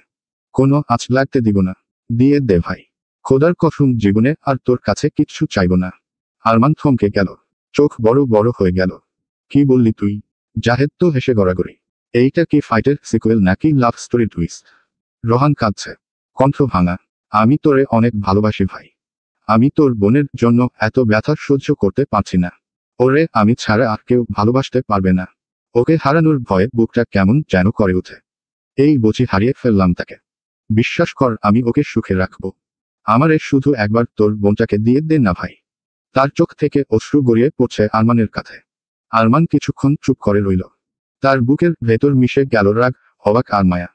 শরীরে এই অবস্থা নিয়ে এই গরু তার বোনকে চাইছে। সে কি কখনো বলেছে তার বোনে সে দিবে না? জাহেদ হেসে বলল, ওই আরমান ভাইয়া, কি বলবে এখন? আমার তো লাইভ করতে মন চাচ্ছে এখন। বেস্ট ফ্রেন্ডের গলা জড়িয়ে কান্না করছে তার বোনকে বিয়ে করার জন্য, তারই বেস্ট ফ্রেন্ড। আরমান এক লাফে জাহেদের দিকে তাকালো। চুপ কর, গরু। এটা তোর মায়ের পেটের বোন, ভুলে যাস না। জাহেদ হঠাৎ রোহানের দিকে বড় বড় চোখ করে তাকায়, আরে আমি তো বলেই গিয়েছিলাম জিনিয়া আমার বোন। কিন্তু কোনো ব্যাপার না, রোহান ভাইয়া দুলাভাই হিসেবে পারফেক্ট। আরমান রোহানের মাথায় হাত রাখল, চুলগুলো ঠিক করে দেয়। রোহানের চোখের পানি মুছে দিয়ে বলে, তোকে আমি চিনি নেন কাল থেকে। আমি জানি তুই জিনিয়াকে পছন্দ করিস। রোহান আবারও কাঁদতে কাঁদতে বলল, পছন্দ করি না ভাই, ওকে আমি ভালোবাসি। আমি তোর বোন ছাড়া বাঁচতে পারবো না। তার জন্য আমি সব ছাড়তে পারবো। প্লিজ ভাই। ঘরের ভেতর নিস্তব্ধতা। শুধু শোনা যাচ্ছে রোহানের কান্নার শব্দ। বাইরে শীতের বাতাস হালকা করে জানালার পর্দা দুলাচ্ছে। জিনিয়া দরজার বাইরে দাঁড়িয়ে আছে। তার হাতে এখনো তুলো আর মলম। ভেতরে যা হচ্ছে তার প্রতিটি শব্দ সে শুনছে। ভেতর থেকে রোহানের গলা কাপা কান্নার শব্দ স্পষ্ট শোনা যাচ্ছে। ভাই, তোর বোনটাকে দিবি আমায়। আমি আর পারতেছি না। এই কথাটা শুনে জিনিয়ার বুকের ভেতরটা যেন কেউ ছিঁড়ে ফেলল। হাতের মলমটা কাঁপতে কাঁপতে মাটিতে পড়ে গেল। চোখের ভেতর পানি জমে উঠল মুহূর্তেই। ও কি বলল? আমার জন্য এতটা কষ্ট। আমার জন্য এভাবে কাঁদছে। এই ব্যথা শুধু শরীরে না, মনের। জিনিয়ার গলা শুকিয়ে এলো। তার শ্বাসের শব্দ বেড়ে গেল। এই কথাটা শোনার পর জিনিয়ার চোখ থেকে অশ্রু গড়িয়ে পড়ল গালের ওপর দিয়ে। তার বুক কাঁপছে। মনে মনে বলছে, উনি আমাকে এত ভালোবাসে, অথচ আমি কখনো কিছু বলিনি। বোঝেও না বোঝার মতো করে থাকি। আমি চুপ করে থাকছি বলে এত অভিমানী, এত কষ্টে। তার ভেতরে অদ্ভুত এক মিশ্র অনুভূতি। খুশি, ভয়, লজ্জা আর গভীর আবেগ। খুশি কারণ রোহান তাকে সীমাহীনভাবে সত্যি ভালোবাসে। ভয়ের কারণ তার কালো অতীত, যে শরীরে অন্য কারোর নোংরা ছুঁড়ে গেলে আছে। সে চুপ করে দরজার পাশে দাঁড়িয়ে রইল, কান্না চেপে রাখার চেষ্টা করছে। কিন্তু চোখের পানি গড়িয়ে পড়ছে, থামছে না। তারপর ধীরে ধীরে পেছনে ফিরল। মনে মনে বলল, আপনি যদি এতটা কষ্ট পান আমার জন্য, আমি আপনার থেকে মুখ ফেরাতে পারব না রোহান। কিন্তু সামনে অনেক ঝড় আসবে। আমার অতীত জানার পর কি আপনি আমাকে এইভাবে ভালোবাসবেন রোহান? তার বুকের ভেতর তখনও কাঁপছে। পা দুটো কাঁপতে কাঁপতে সে নিজের রুমের দিকে চলে গেল। বিকেলের উত্তেজনা আর বিশৃঙ্খলা কেটে গেছে অনেকক্ষণ আগে। রোহানকে শান্ত করাতে আরমান আর জাহিদের অবস্থা একদম নাজুক হয়ে গিয়েছিল। রোহানের চোখের পানি শুকিয়েছে, কিন্তু সেই দৃশ্য এখনো আরমানের চোখে ভাসছে। এত বছর ধরে একসাথে থাকা বন্ধুটা আজ তার কাঁধে মুখ গুজে কেঁদেছিল। আর তার কণ্ঠের সেই একটাই কথা, ভাই, তোর বোনটাকে দিবি আমায়। এই কথার ভার এখনো আরমানের বুকের ওপর চাপ হয়ে আছে। রোহানকে অনেক কষ্টে শান্ত করা হয়েছে। আরমান নিজেই তাকে বাথরুমে নিয়ে গিয়ে ফ্রেশ করিয়েছে। জাহেদ মজা করে বলছিল, ওই হিরো, মেকআপ ধুয়ে ফেল, না হলে পরের বার মারামারি আগে ক্যামেরা আনবো। কিন্তু ভিতরের ব্যথা কেউ মুছতে পারেনি। ওষুধ খাওয়ানোর সময়ও রোহান মুখ গোমরা করে বসেছিল। আরমান তাকে চেপে ধরে খাইয়ে দিয়েছে। তারপর রাতের খাবার মুখে তুলে দিয়েছে। রোহান কিছু না বলে খেয়ে নিয়েছে, যেন তার সমস্ত শক্তি শেষ হয়ে গেছে। সব শেষ করে আরমান বলল, যা, শুয়ে থাক। বেশি ভাবিস না, সব ঠিক হবে। রোহান মাথা নাড়ল। চোখের ভেতর লুকোনো একরাশ আশার আলো, যেন আরমানের কথায় সব ঠিক হয়ে যাবে। তারপর সবাই নিজ নিজ রুমে চলে গেল। আরমানও ফ্রেশ হয়ে খেয়ে বিছানায় শুয়ে পড়ল। শরীরের ক্লান্তি, মনের ভার, সব মিলে তার চোখ লাল হয়ে আছে। রাত সকাল 9:49। চাঁদের আলো জানালা পেরিয়ে ঘরের ভেতর ঢুকেছে। চারপাশ নিস্তব্ধ, শুধু দূরে কুকুরের হালকা ডাক শোনা যাচ্ছে। এদিকে যারা বিছানায় বসে আছে মোবাইল হাতে। তার বুকের ভেতর ধুকপুকানি যেন কানে শোনা যাচ্ছে। দুপুরের সেই ঘটনার পর থেকে তার মাথা কাজ করছে না। আরমানের চোখের রাগ, সেই চিৎকার, সেই ভয়ঙ্কর চেহারা এখনো তার মনে আঁকে আছে। আমি কে তাই না, আজ বোঝাব আমি কে। এই কথাটা বারবার কানে বাজছে। আবার আরমানের সেই আদুরে ছোঁয়া। তাকে জান, শোনা বলে যন্ত করে চোখের পানি মুছে দেওয়া সব এখনো তার চোখের সামনে ভেসে উঠছে। যারা মোবাইলের স্ক্রিনে তাকিয়ে আছে। হোয়াটসঅ্যাপে আরমানের নামের পাশে ছোট্ট সবুজ ডট। নম্বর আনব্লক করেছে মিনিট 10 হলো। কিন্তু ফোন দিতে সাহস পাচ্ছে না। তার মাথার ভেতর শুধু একটাই প্রশ্ন ঘুরছে, ও ফোন ধরলে কি বলবে? রাগ এখনো আছে নাকি? আমাকে গালাগালি দেবে? না, কথা শুনবেই না। হাতের তালু ঘামে বেঁচে গেছে। ঠোঁট শুকিয়ে কাজ। অবশেষে অনেক দোনামোনা করে কল বাটনে চাপ দিল। স্ক্রিনে ভেসে উঠল কলিং। প্রতিটি রিং তার বুকের ভেতর ধাক্কা দিচ্ছে। হঠাৎ কল রিসিভ হলো। হ্যালো। আরমানের গলা। গা শিউরে উঠল যারার। ভয়ের চোটে বুকের কলিজা যেন গলায় উঠে এল। সম্মানের সাথে সালাম দিল সে ভয়ে ভয়ে। আসসালামু। হ্যালো। মানে হালাইকুম। ওহ না, আচ্ছা। হ্যালাইকুম সালাম বলেই থেমে গেল। মুখ দিয়ে কি বের হলো নিজেই বুঝতে পারল না। লাইন এক মুহূর্ত চুপ। তারপর আরমানের ঠান্ডা গলা, কি বললে? যারার হাত কাঁপছে। চোখ দিয়ে পানি গড়িয়ে পড়ছে। ওই, মানে, সালাম দিছি। ভুল সালাম দেওয়ার উপর পিএইচডি করে আছো তুমি। আগে সালাম দেওয়া শিখো, তারপর ফোন দেবে। আরমানের গলায় সেই রাগী সুর। যারা কেঁপে উঠল। গলা শুকিয়ে গেল। ওই, মানে, আমি। বলো তাড়াতাড়ি। আমার বেশি সময় নেই। যারার চোখ দিয়ে কান্না গড়িয়ে পড়ছে। গলা আটকে গেছে। কি বলবো আমি? ক্ষমা চাইবো? না বোঝাব, আমি চিঠিটা পড়তে চেয়েছিলাম, কিন্তু মিম আরফিহার ছেলে মানুষের কারণ পড়তে পারি নাই। অবশেষে কাপা গলায় বলল, রাগ কইরেন না প্লিজ, আমি আপনার চিঠিটা পড়তে চেয়েছিলাম, কিন্তু। আরমানের নিঃশ্বাসের শব্দ শোনা যাচ্ছে ফোনের ওপাশে। কিছুক্ষণ চুপ করে থাকলো, তারপর গলা নিচু করে বলল, থাক, পড়তে হবে না তোমায়। আমি তো আর কেউ না তোমার। আমায় দেওয়া চিঠির কেন মূল্য থাকবে তোমার কাছে? যারার বুকের ভেতর হুহু করে উঠল। আমি সত্যি আপনার দেওয়া চিঠিটা না চেয়েছিলাম। কিন্তু যারার কথা শেষ করার আগেই আরমান বলে, থাক, এত ছাফাই গাইতে হবে না। আমার চিঠি পড়তে হবে না, আমার সাথে কথা বলতে হবে না। আমি তো আর তোমার কেউ হই না। আমি মানুষ না। কল কেটে আবার ব্লক করে দাও আমাকে। আরমানের গলা কাঁপছে রাগে। যারা এবার হুহু করে কাঁদতে কাঁদতে বলল, শয়তান লোক, আমার কথা আপনি শুনছেন না কেন? আমার কথা না শুনে শুধু নিজেই বলে যাচ্ছেন। আরমান দীর্ঘশ্বাস ফেলল। কিছুক্ষণ চুপ, তারপর ধীরে বলল, কান্না থামাও। আমার জন্য তোমাকে কান্না করতে হবে না। আমি পর মানুষ। আর কল কেটে ব্লক করে দা। আরমানের কথা শেষ করতে দিল না। যারার চোখের পানি গাল বেয়ে বিছানায় পড়ছে। সে ঠোঁট কামড়ে চিৎকার করে বলল, মিম আরফিহা মজা করে চিঠিটা ছিঁড়ে ফেলেছিল। তাহলে আমি কিভাবে চিঠিটা পড়তাম? আরমান হালকা চমকে উঠে যারার চিৎকারে বিস্ফোরিত গলায় বলল, কি বললে তুমি? চিঠি ছিঁড়ে ফেলেছে? হুম। তাহলে সেটা আমায় আগে বললেন না কেন? আপনি আমাকে বলার সুযোগ দিয়েছেন। আরমান চুপ হয়ে আছে। সত্যি তো সে যারার কথা শুনতেই চায়নি। মাথায় আগুন ধরে উঠছে এখন তার। তার জন্য প্রতিবার পাখিটা কান্না করে। এখনো কান্না করছে। এক হাতে ফোন ধরে অন্য হাতে নিজের চুল ধরে টানছে রাগের তুপে। যারার কান্না থামানোর জন্য শান্ত কণ্ঠে বলে, হাফ ইঞ্চি মেয়ে। আরমানের এত নরম আর শান্ত কণ্ঠ শুনে শিউরে ওঠে যারা। লোকটার হঠাৎ গলার স্বর নরম হয়ে গেল কি করে? হুমুম। অনেক কষ্ট দেই আমি। আজ অনেক ব্যথা দিয়ে ফেলেছি, তাই না?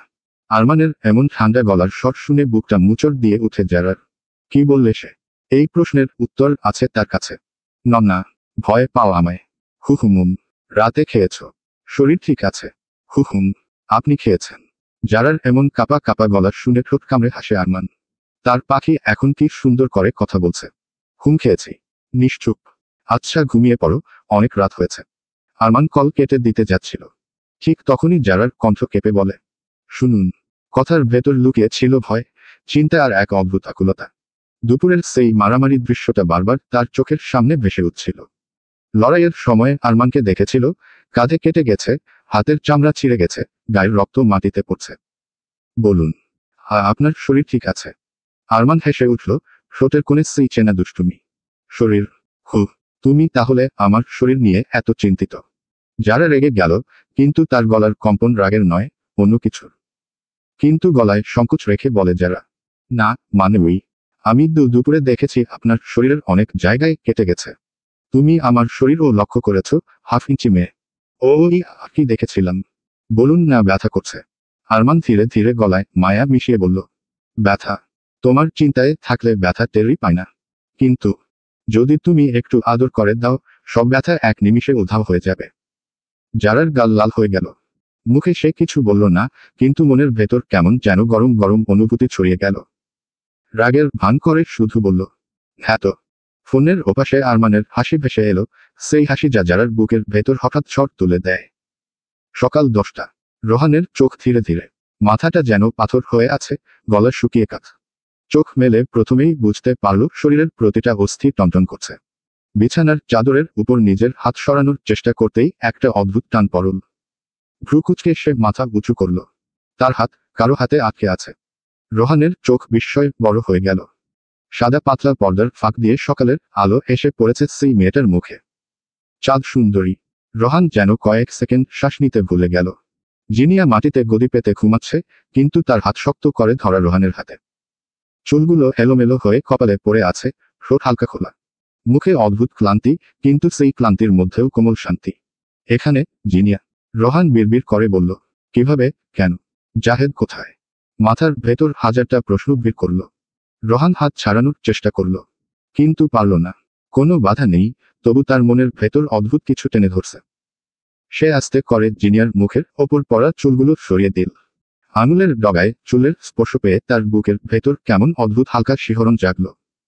আর তখনই কালো রাতের স্মৃতি তার মাথায় হানা দিল। ফ্ল্যাশব্যাক। রাত ৩টা, ঘর অন্ধকার। শুধু জানালা দিয়ে আসা চাঁদের আলোয় রোহানের ঘর ম্লান আলোয় ঢাকা।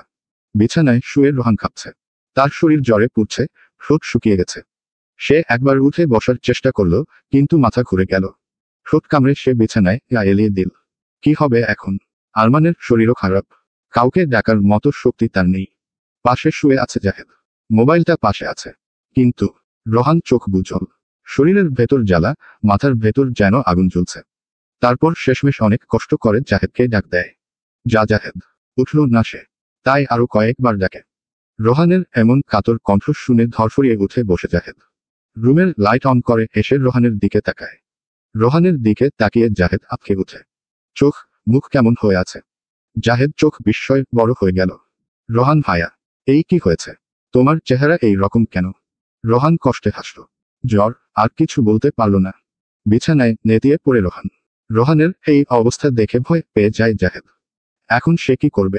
কিভাবে সামলাবে রোহান ভাইয়াকে? রোহানকে ধরে সে বিছানায় ভালো করে শুয়ে দিল।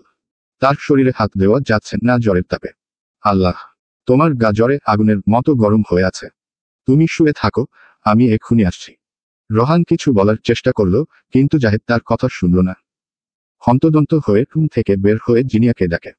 আরমানকে ডাক দিতে গিয়েও দেয় না জাহেদ। হয়তো বড় ভাইয়ার শরীর ক্লান্ত বেশি। একটু পর জিনিয়াকে নিয়ে ফিরে এল। রোহানের এই অবস্থা থেকে জিনিয়া কান্না করে দেয়। কয়েক ঘন্টার মধ্যে কি হয়ে গেছে মানুষটা? মুখের দিকে তাকানো যাচ্ছে না। বিছানার দিকে এগিয়ে এসে রোহানের কপালে হাত রেখে জ্বর পরীক্ষা করে। রোহানের শরীরে হাত রাখা যাচ্ছে না। চোখে অশ্রু নিয়ে কাপা কাপা গলায় জাহেদকে বলে, ভাইয়া আমাকে এক বালতি পানি এনে দিবে? জাহেদ বোনের কথায় বিনা বাক্যে পানি আনতে চলে যায়। ঠান্ডা পানি দিয়ে শরীর মুছার কারণে রোহান কেঁপে কেঁপে উঠছে। ঠান্ডা পানির ছোঁয়া যেন আগুনের মধ্যে হাওয়া। রোহান হালকা শ্বাস ফেলে চোখ মেলার চেষ্টা করল। রোহান ঠান্ডা পানি সহ্য করতে পারছে না বলে আবার জিনিয়া বলে, জাহেদ ভাইয়া, একটু গরম পানি নিয়ে আসবে। উনি ঠান্ডা পানি সহ্য করতে পারছে না। ঠিক আছে। জাহেদ পানি আনতে গেল। জিনিয়া আস্তে করে তোয়ালে ভিজিয়ে রোহানের গলা, কপাল মুছিয়ে দিল। হাতের স্পর্শ পেয়ে বোঝাতে পারে এটা কে হতে পারে। তার হাতের স্পর্শে রোহানের বুকের ভেতর কেমন শান্তির স্রোত বইতে লাগলো। চোখ খুলুন রোহান ভাই, জিনিয়া আস্তে বলল। জিনিয়ার কথা শুনেছে সে, কিন্তু চোখ খুলতে পারছে না।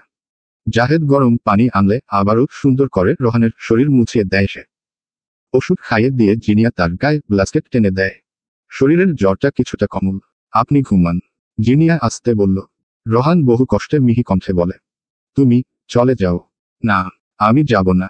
জাহেদ পাশে দাঁড়িয়ে ছিল, কিন্তু চোখে ঘুম ভর করেছে। জিনিয়া সেটা টের পেয়ে বলল, তুমি বরং জেরিনের সাথে ঘুমাও। আমি থাকছি। কিন্তু প্লিজ ভাইয়া। জাহেদ আর কিছু না বলে চলে গেল। ঘরে শুধু রোহান আর জিনিয়া। রাতের নীরবতায় শুধু ভেজা তোয়ালে পানিতে ডোবানোর শব্দ। জিনিয়া বারবার ভেজা কাপড় বদলাচ্ছে, রোহানের কপালে হাত রাখছে। তার হাতের স্পর্শে কেমন ঠান্ডা লাগছে, যেন জ্বরের উত্তাপ চুরি করে নিচ্ছে। তুমি চলে যাও। এত কষ্ট করতে হবে আমার জন্য? রোহান ফিসফিস করল। চুপ, কথা বলবেন না। শক্ত একটা ধমক দিল জিনিয়া। সারা রাত জিনিয়া জেগে থাকলো। কপালে হাত, শরীর মুছে, ঠান্ডা পানি বদলায়। যখন রোহানের জ্বর একটু কমল, তখনই তার চোখের ভারে জিনিয়ার মাথা নুয়ে এল। হাতটা শক্ত করে রোহানের হাতে রেখেই সে ঘুমিয়ে গেল। বর্তমান। রোহান কিছুক্ষণ জিনিয়ার মুখের দিকে তাকিয়ে থাকল। চোখের নিচে হালকা কালো দাগ পড়েছে, সারারাত জেগে থাকার প্রমাণ। তার বুকের ভেতর হালকা কষ্টের ঢেউ উঠল। এই মেয়েটা সারারাত জেগেছে, শুধু আমার জন্য। কিন্তু আমার জন্য কেন এত কষ্ট করলে তুমি? তুমি তো আমায় ভালোবাসো না চাঁদ সুন্দরী? হাত ছাড়াতে গিয়েও পারল না। মনের ভেতর অদ্ভুত টান। উল্টো আঙুলের ডগা দিয়ে জিনিয়ার চুলের গোড়া ছুঁয়ে দিল। চুলের গন্ধ তার নাকে এল, হালকা শ্যাম্পুর মিষ্টি সুবাস। রোহান নিজেকে সামলাতে পারল না, ফিসফিস করে বলল, ধন্যবাদ চাঁদ সুন্দরী। তার শব্দে হয়তো নড়েচড়ে উঠল মেয়েটা। চোখের পাপড়ি কাপল, তারপর ধীরে ধীরে চোখ খুলল। হালকা ঝাপসা চোখের রোহানের দিকে তাকালো। আপনি জেগে গেছেন? কণ্ঠস্বর কর্কশ, সারারাত না ঘুমানোর ক্লান্তি স্পষ্ট। রোহান মৃদু হাসল। হ্যাঁ, কিন্তু তুমি এখানে কেন? জিনিয়া হালকা চোখ পাকাল। জ্বর ছিল আপনার। আমি না থাকলে কে থাকবে? এখানে আর কে আছে? রোহান কিছুক্ষণ চুপ করে তাকিয়ে রইল। তার বুকের ভেতর যেন কিছু গলগল করছে। তুমি সারারাত জেগেছ আমার জন্য? জিনিয়া ঠোঁট কামড়াল। হুহুমুম। উঠে বসল জিনিয়া। নিজের হাতের ওপর হাত রেখে টের পেল কেমন ব্যথা করছে। রাত ভর তো হাত নাড়িয়েছে, তোয়ালে চিপেছে। রোহান হঠাৎ হাত বাড়িয়ে তার হাত ধরে ফেলল। তোমার হাত লাল হয়ে গেছে। ও, কিছু না। জিনিয়া হাত ছাড়াতে চাইল, কিন্তু রোহান শক্ত করে ধরে রাখল। আমার জন্য এত কষ্ট কেন করলে? আমায় তো ভালোবাসো না তুমি? তাহলে দয়া করে এই মা মরা ছেলেকে সেবা করতে এসেছ? মা মরা ছেলে কথাটা শুনে জিনিয়ার কলিজায় টান লাগে। বুকটা মুচড় দিয়ে ওঠে। সে তো দয়া দেখাতে আসেনি। জিনিয়া হালকা রাগী গলায় বলল, চুপচাপ বসে থাকেন। আমি জাহেদ ভাইয়াকে দিয়ে খাবার আর ঔষধ পাঠিয়ে দিচ্ছি। রোহান হালকা হেসে বলল, এত চিন্তা করতে হবে না। তুমি তো সারা রাত করেছ অনেক আমার জন্য। হ্যাঁ, করব। আপনার এখনো জ্বর আছে। সে উঠে গেল। রোহান তার পেছনের দিকে তাকিয়ে রইল। হালকা সাদা কটন কুর্তি, চুল খোলা, ক্লান্ত অথচ মায়াবী মুখ। রোহান মাথা ঠুকল বিছানায়। তুমি কেন এত আলাদা জিনিয়া? আমার ভালোবাসা কেন গ্রহণ করছো না তুমি? খুব কষ্ট হয় তোমার জন্য এই বুকটায়। কেন তোমার জন্য আমার বুক কেঁপে ওঠে বারবার? মনে মনে কথাগুলো বলে রোহান। বিকেল ঠিক 4টা। আরমান আর জাহেদ নতুন কোম্পানির কাজকর্ম কেমন চলছে তা দেখতে একসাথে বের হয়। রোহানও তাদের সাথে আসতে চেয়েছিল, কিন্তু আরমান তাকে নিয়ে আসেনি। শরীর তার এমনিতেই ঠিক নেই, একদিনের জ্বর ওকে একেবারে জব্দ করে ফেলেছে। আরমান তাই রোহানকে রেস্ট নিতে বলে এসেছে। জিনিয়াকেও বলে এসেছে, যেন রোহানের দিকে খেয়াল রাখে। কিছু প্রয়োজন হলে যেন এগিয়ে দেয়। দুজনেই হালকা কথাবার্তায় মেতে উঠে মাঠের ভেতর অনেকটা দূর চলে যায়, খেয়ালই করে না যে চারপাশে কেমন ফাঁকা। হঠাৎ করেই পিছন দিক থেকে এক তীক্ষ্ণ চিৎকার শোনা যায়। আমার বনুর শখের খরগোশ। দুজনই থমকে দাঁড়ায়, অবাক দৃষ্টিতে একে অপরের মুখের দিকে তাকায়। তারপর ধীরে ধীরে সামনে ঘুরে চিৎকারের উৎসের দিকে চোখ পড়ে। দেখে তাদের থেকে কিছুটা দূরে দাঁড়িয়ে আছে এক ছোট্ট বাচ্চা ছেলে। মুখে অস্থিরতা, চোখে পানি জমে উঠেছে। আরমান কিছুক্ষণ তাকিয়ে থাকে, কিন্তু ছেলেটিকে চিনতে পারে না। অথচ জাহেদের চোখে একরাশ বিস্ময়ে ভেসে ওঠে। সে নিঃশব্দে ফিসফিস করে বলে, এ তো জোহান। আরমান আর জাহেদ যখন কথার খেয়ালে ঠিক তখনই বিপদ ঘটে যায়। মাঠের ঘাসের ভেতর লাফাতে লাফাতে ছুটছিল সাদা রঙের ছোট্ট খরগোশটি। আরমানের পায়ের নিচে হঠাৎ করেই সেটা চলে আসে। ধপ, একটা চাপা শব্দ হয়। আরমান থমকে নিচের দিকে তাকায়। বুক কেঁপে ওঠে তার। খরগোশটা নিথর হয়ে পড়ে আছে মাটিতে। আরমান স্তব্ধ হয়ে যায়। ওহ না! ওদিকে বাচ্চা ছেলেটা দৌড়ে আসে। তার মুখে আতঙ্ক, চোখ দিয়ে অঝরে পানি গড়াচ্ছে। সে আর কিছু না ভেবে মাটিতে বসে পড়ে খরগোশটাকে বুকে তুলে নেয়। আমার বনুর, তুমি, তুমি। তার কণ্ঠে কান্নার সাথে রাগও মিশে যায়। হঠাৎ সে আরমানের দিকে ঘুরে দাঁড়ায়। চোখে আগুন। তুমি কেন করলা এটা? তুমি আমার বনুর খরগোশ মেরে ফেললা। আরমান অবাক হয়ে হাত তুলে বোঝানোর চেষ্টা করে। শোনো, আমি ইচ্ছে করে করিনি। ও হঠাৎ পায়ের নিচে চলে এসেছিল। কিন্তু ছেলেটি কিছু শুনতে রাজি নয়। কান্না আর ক্ষোভে তার ছোট্ট মুখ লাল হয়ে গেছে। তুমি মিথ্যা বলতেছ। তুমি আমার বনুর শখের খরগোশ মেরে ফেলেছ। আমি বনুর কাছে বিচার দিব। আরমানের গলা শুকিয়ে যায়। সে থেমে যায় কিছুক্ষণের জন্য। পাশে দাঁড়িয়ে থাকা জাহেদ সবকিছু দেখছে। শুনো জোহান, এটা ইচ্ছে করে করেনি ভাইয়া। এটা একটা দুর্ঘটনা, বলল জাহেদ। জাহেদের কথা শুনে আরমান এর মনে হলো সে এই বাচ্চা ছেলেটাকে আগে থেকে চিনে। তাই আরমান জাহেদের দিকে প্রশ্ন সূচক দৃষ্টিতে তাকায়। জাহেদ আরমান এর দৃষ্টি বুঝতে পারে। তাই বলে, আরে ভাইয়া, এটা তোমার একমাত্র শালা? আরমান অবাক হয়ে বলে, শালা? হ্যাঁ, ভাবির ছোট ভাইও। জাহেদের মুখে শুনে আরমান থমকে দাঁড়ালো। এই ছেলে আমার একমাত্র শালা। চোখ সরু করে জোহানের দিকে তাকালো। কয়েক পা এগিয়ে গিয়ে বলল, কান্না করো না শালাবাবু, এটা একটা দুর্ঘটনা। শালার শব্দটা কানে যেতেই জোহানের রাগে চোখ লাল। গলা উঁচু করে বলল, কি? তুমি আমাকে শালা বলে গালি দিচ্ছ? আরমান হতবাক। গালি দিচ্ছি মানে? আমি তো শুধু বললাম তুমি আমার একমাত্র শালা। জোহান তেড়ে উঠল। এই তো আবার বললে। গালি দিলা আবার? আরমান বিরক্ত হয়ে বলল, গালি কই দিলাম? যা সত্যি তাই বললাম। জোহানের রাগ তখন আকাশ ছোঁয়া। 4টে খরগোশ ছুরিতে তুলল, এমনকি মরে যাওয়া খরগোশটাকেও। তারপর হঠাৎ সে করে বসল এক কাণ্ড। আরমানের হাতের দাঁত বসিয়ে দিল। আরমান চিৎকার দিয়ে উঠল, আইসা স্যার, এই ছেলে পুরো বোনের মতো। শুধু কামড় দেয়। সেদিন বোন কামড় দিল, আজ ভাই কামড় দিল। আর খরগোশের ঝুড়ি নিয়ে জোহান দৌড়ে বাড়ির দিকে ছুটল, চিৎকার করতে করতে, ও আমুগো, ও বনুগো। আরমান হাত ঝাঁকাতে ঝাঁকাতে তার পিছনে দৌড়াচ্ছে। জাহেদও ছুটল, কিন্তু হাসতে হাসতে গড়াগড়ি খাচ্ছে। আমার বড় ভাইকে এইটুকু ছেলে নাকানি চুবানি খাওয়াচ্ছে। জোহানের চিৎকার শুনে মার্জিয়া বেগম হকচকিয়ে ঘর থেকে বেরিয়ে এলেন। মাকে দেখে জোহান সাথে সাথেই বিচার চেয়ে উঠল। আম্মু, ওই লোকটা বনুর খরগোশ মেরে ফেলছে, আবার আমাকে শালা বলে গালি দিচ্ছে। ঠিক তখনই হাঁপাতে হাঁপাতে আরমান আর জাহেদ এসে পৌঁছল। জোহান তার মায়ের পেছনে লুকিয়ে মুখ বাঁকাচ্ছে। আরমান তাকালো মার্জিয়া বেগমের দিকে। মনে মনে ভাবল, হুবহু জারার মতো দেখতে, ছোটখাটো মহিলা, মনে হয় জারার বড় বোন হইবে।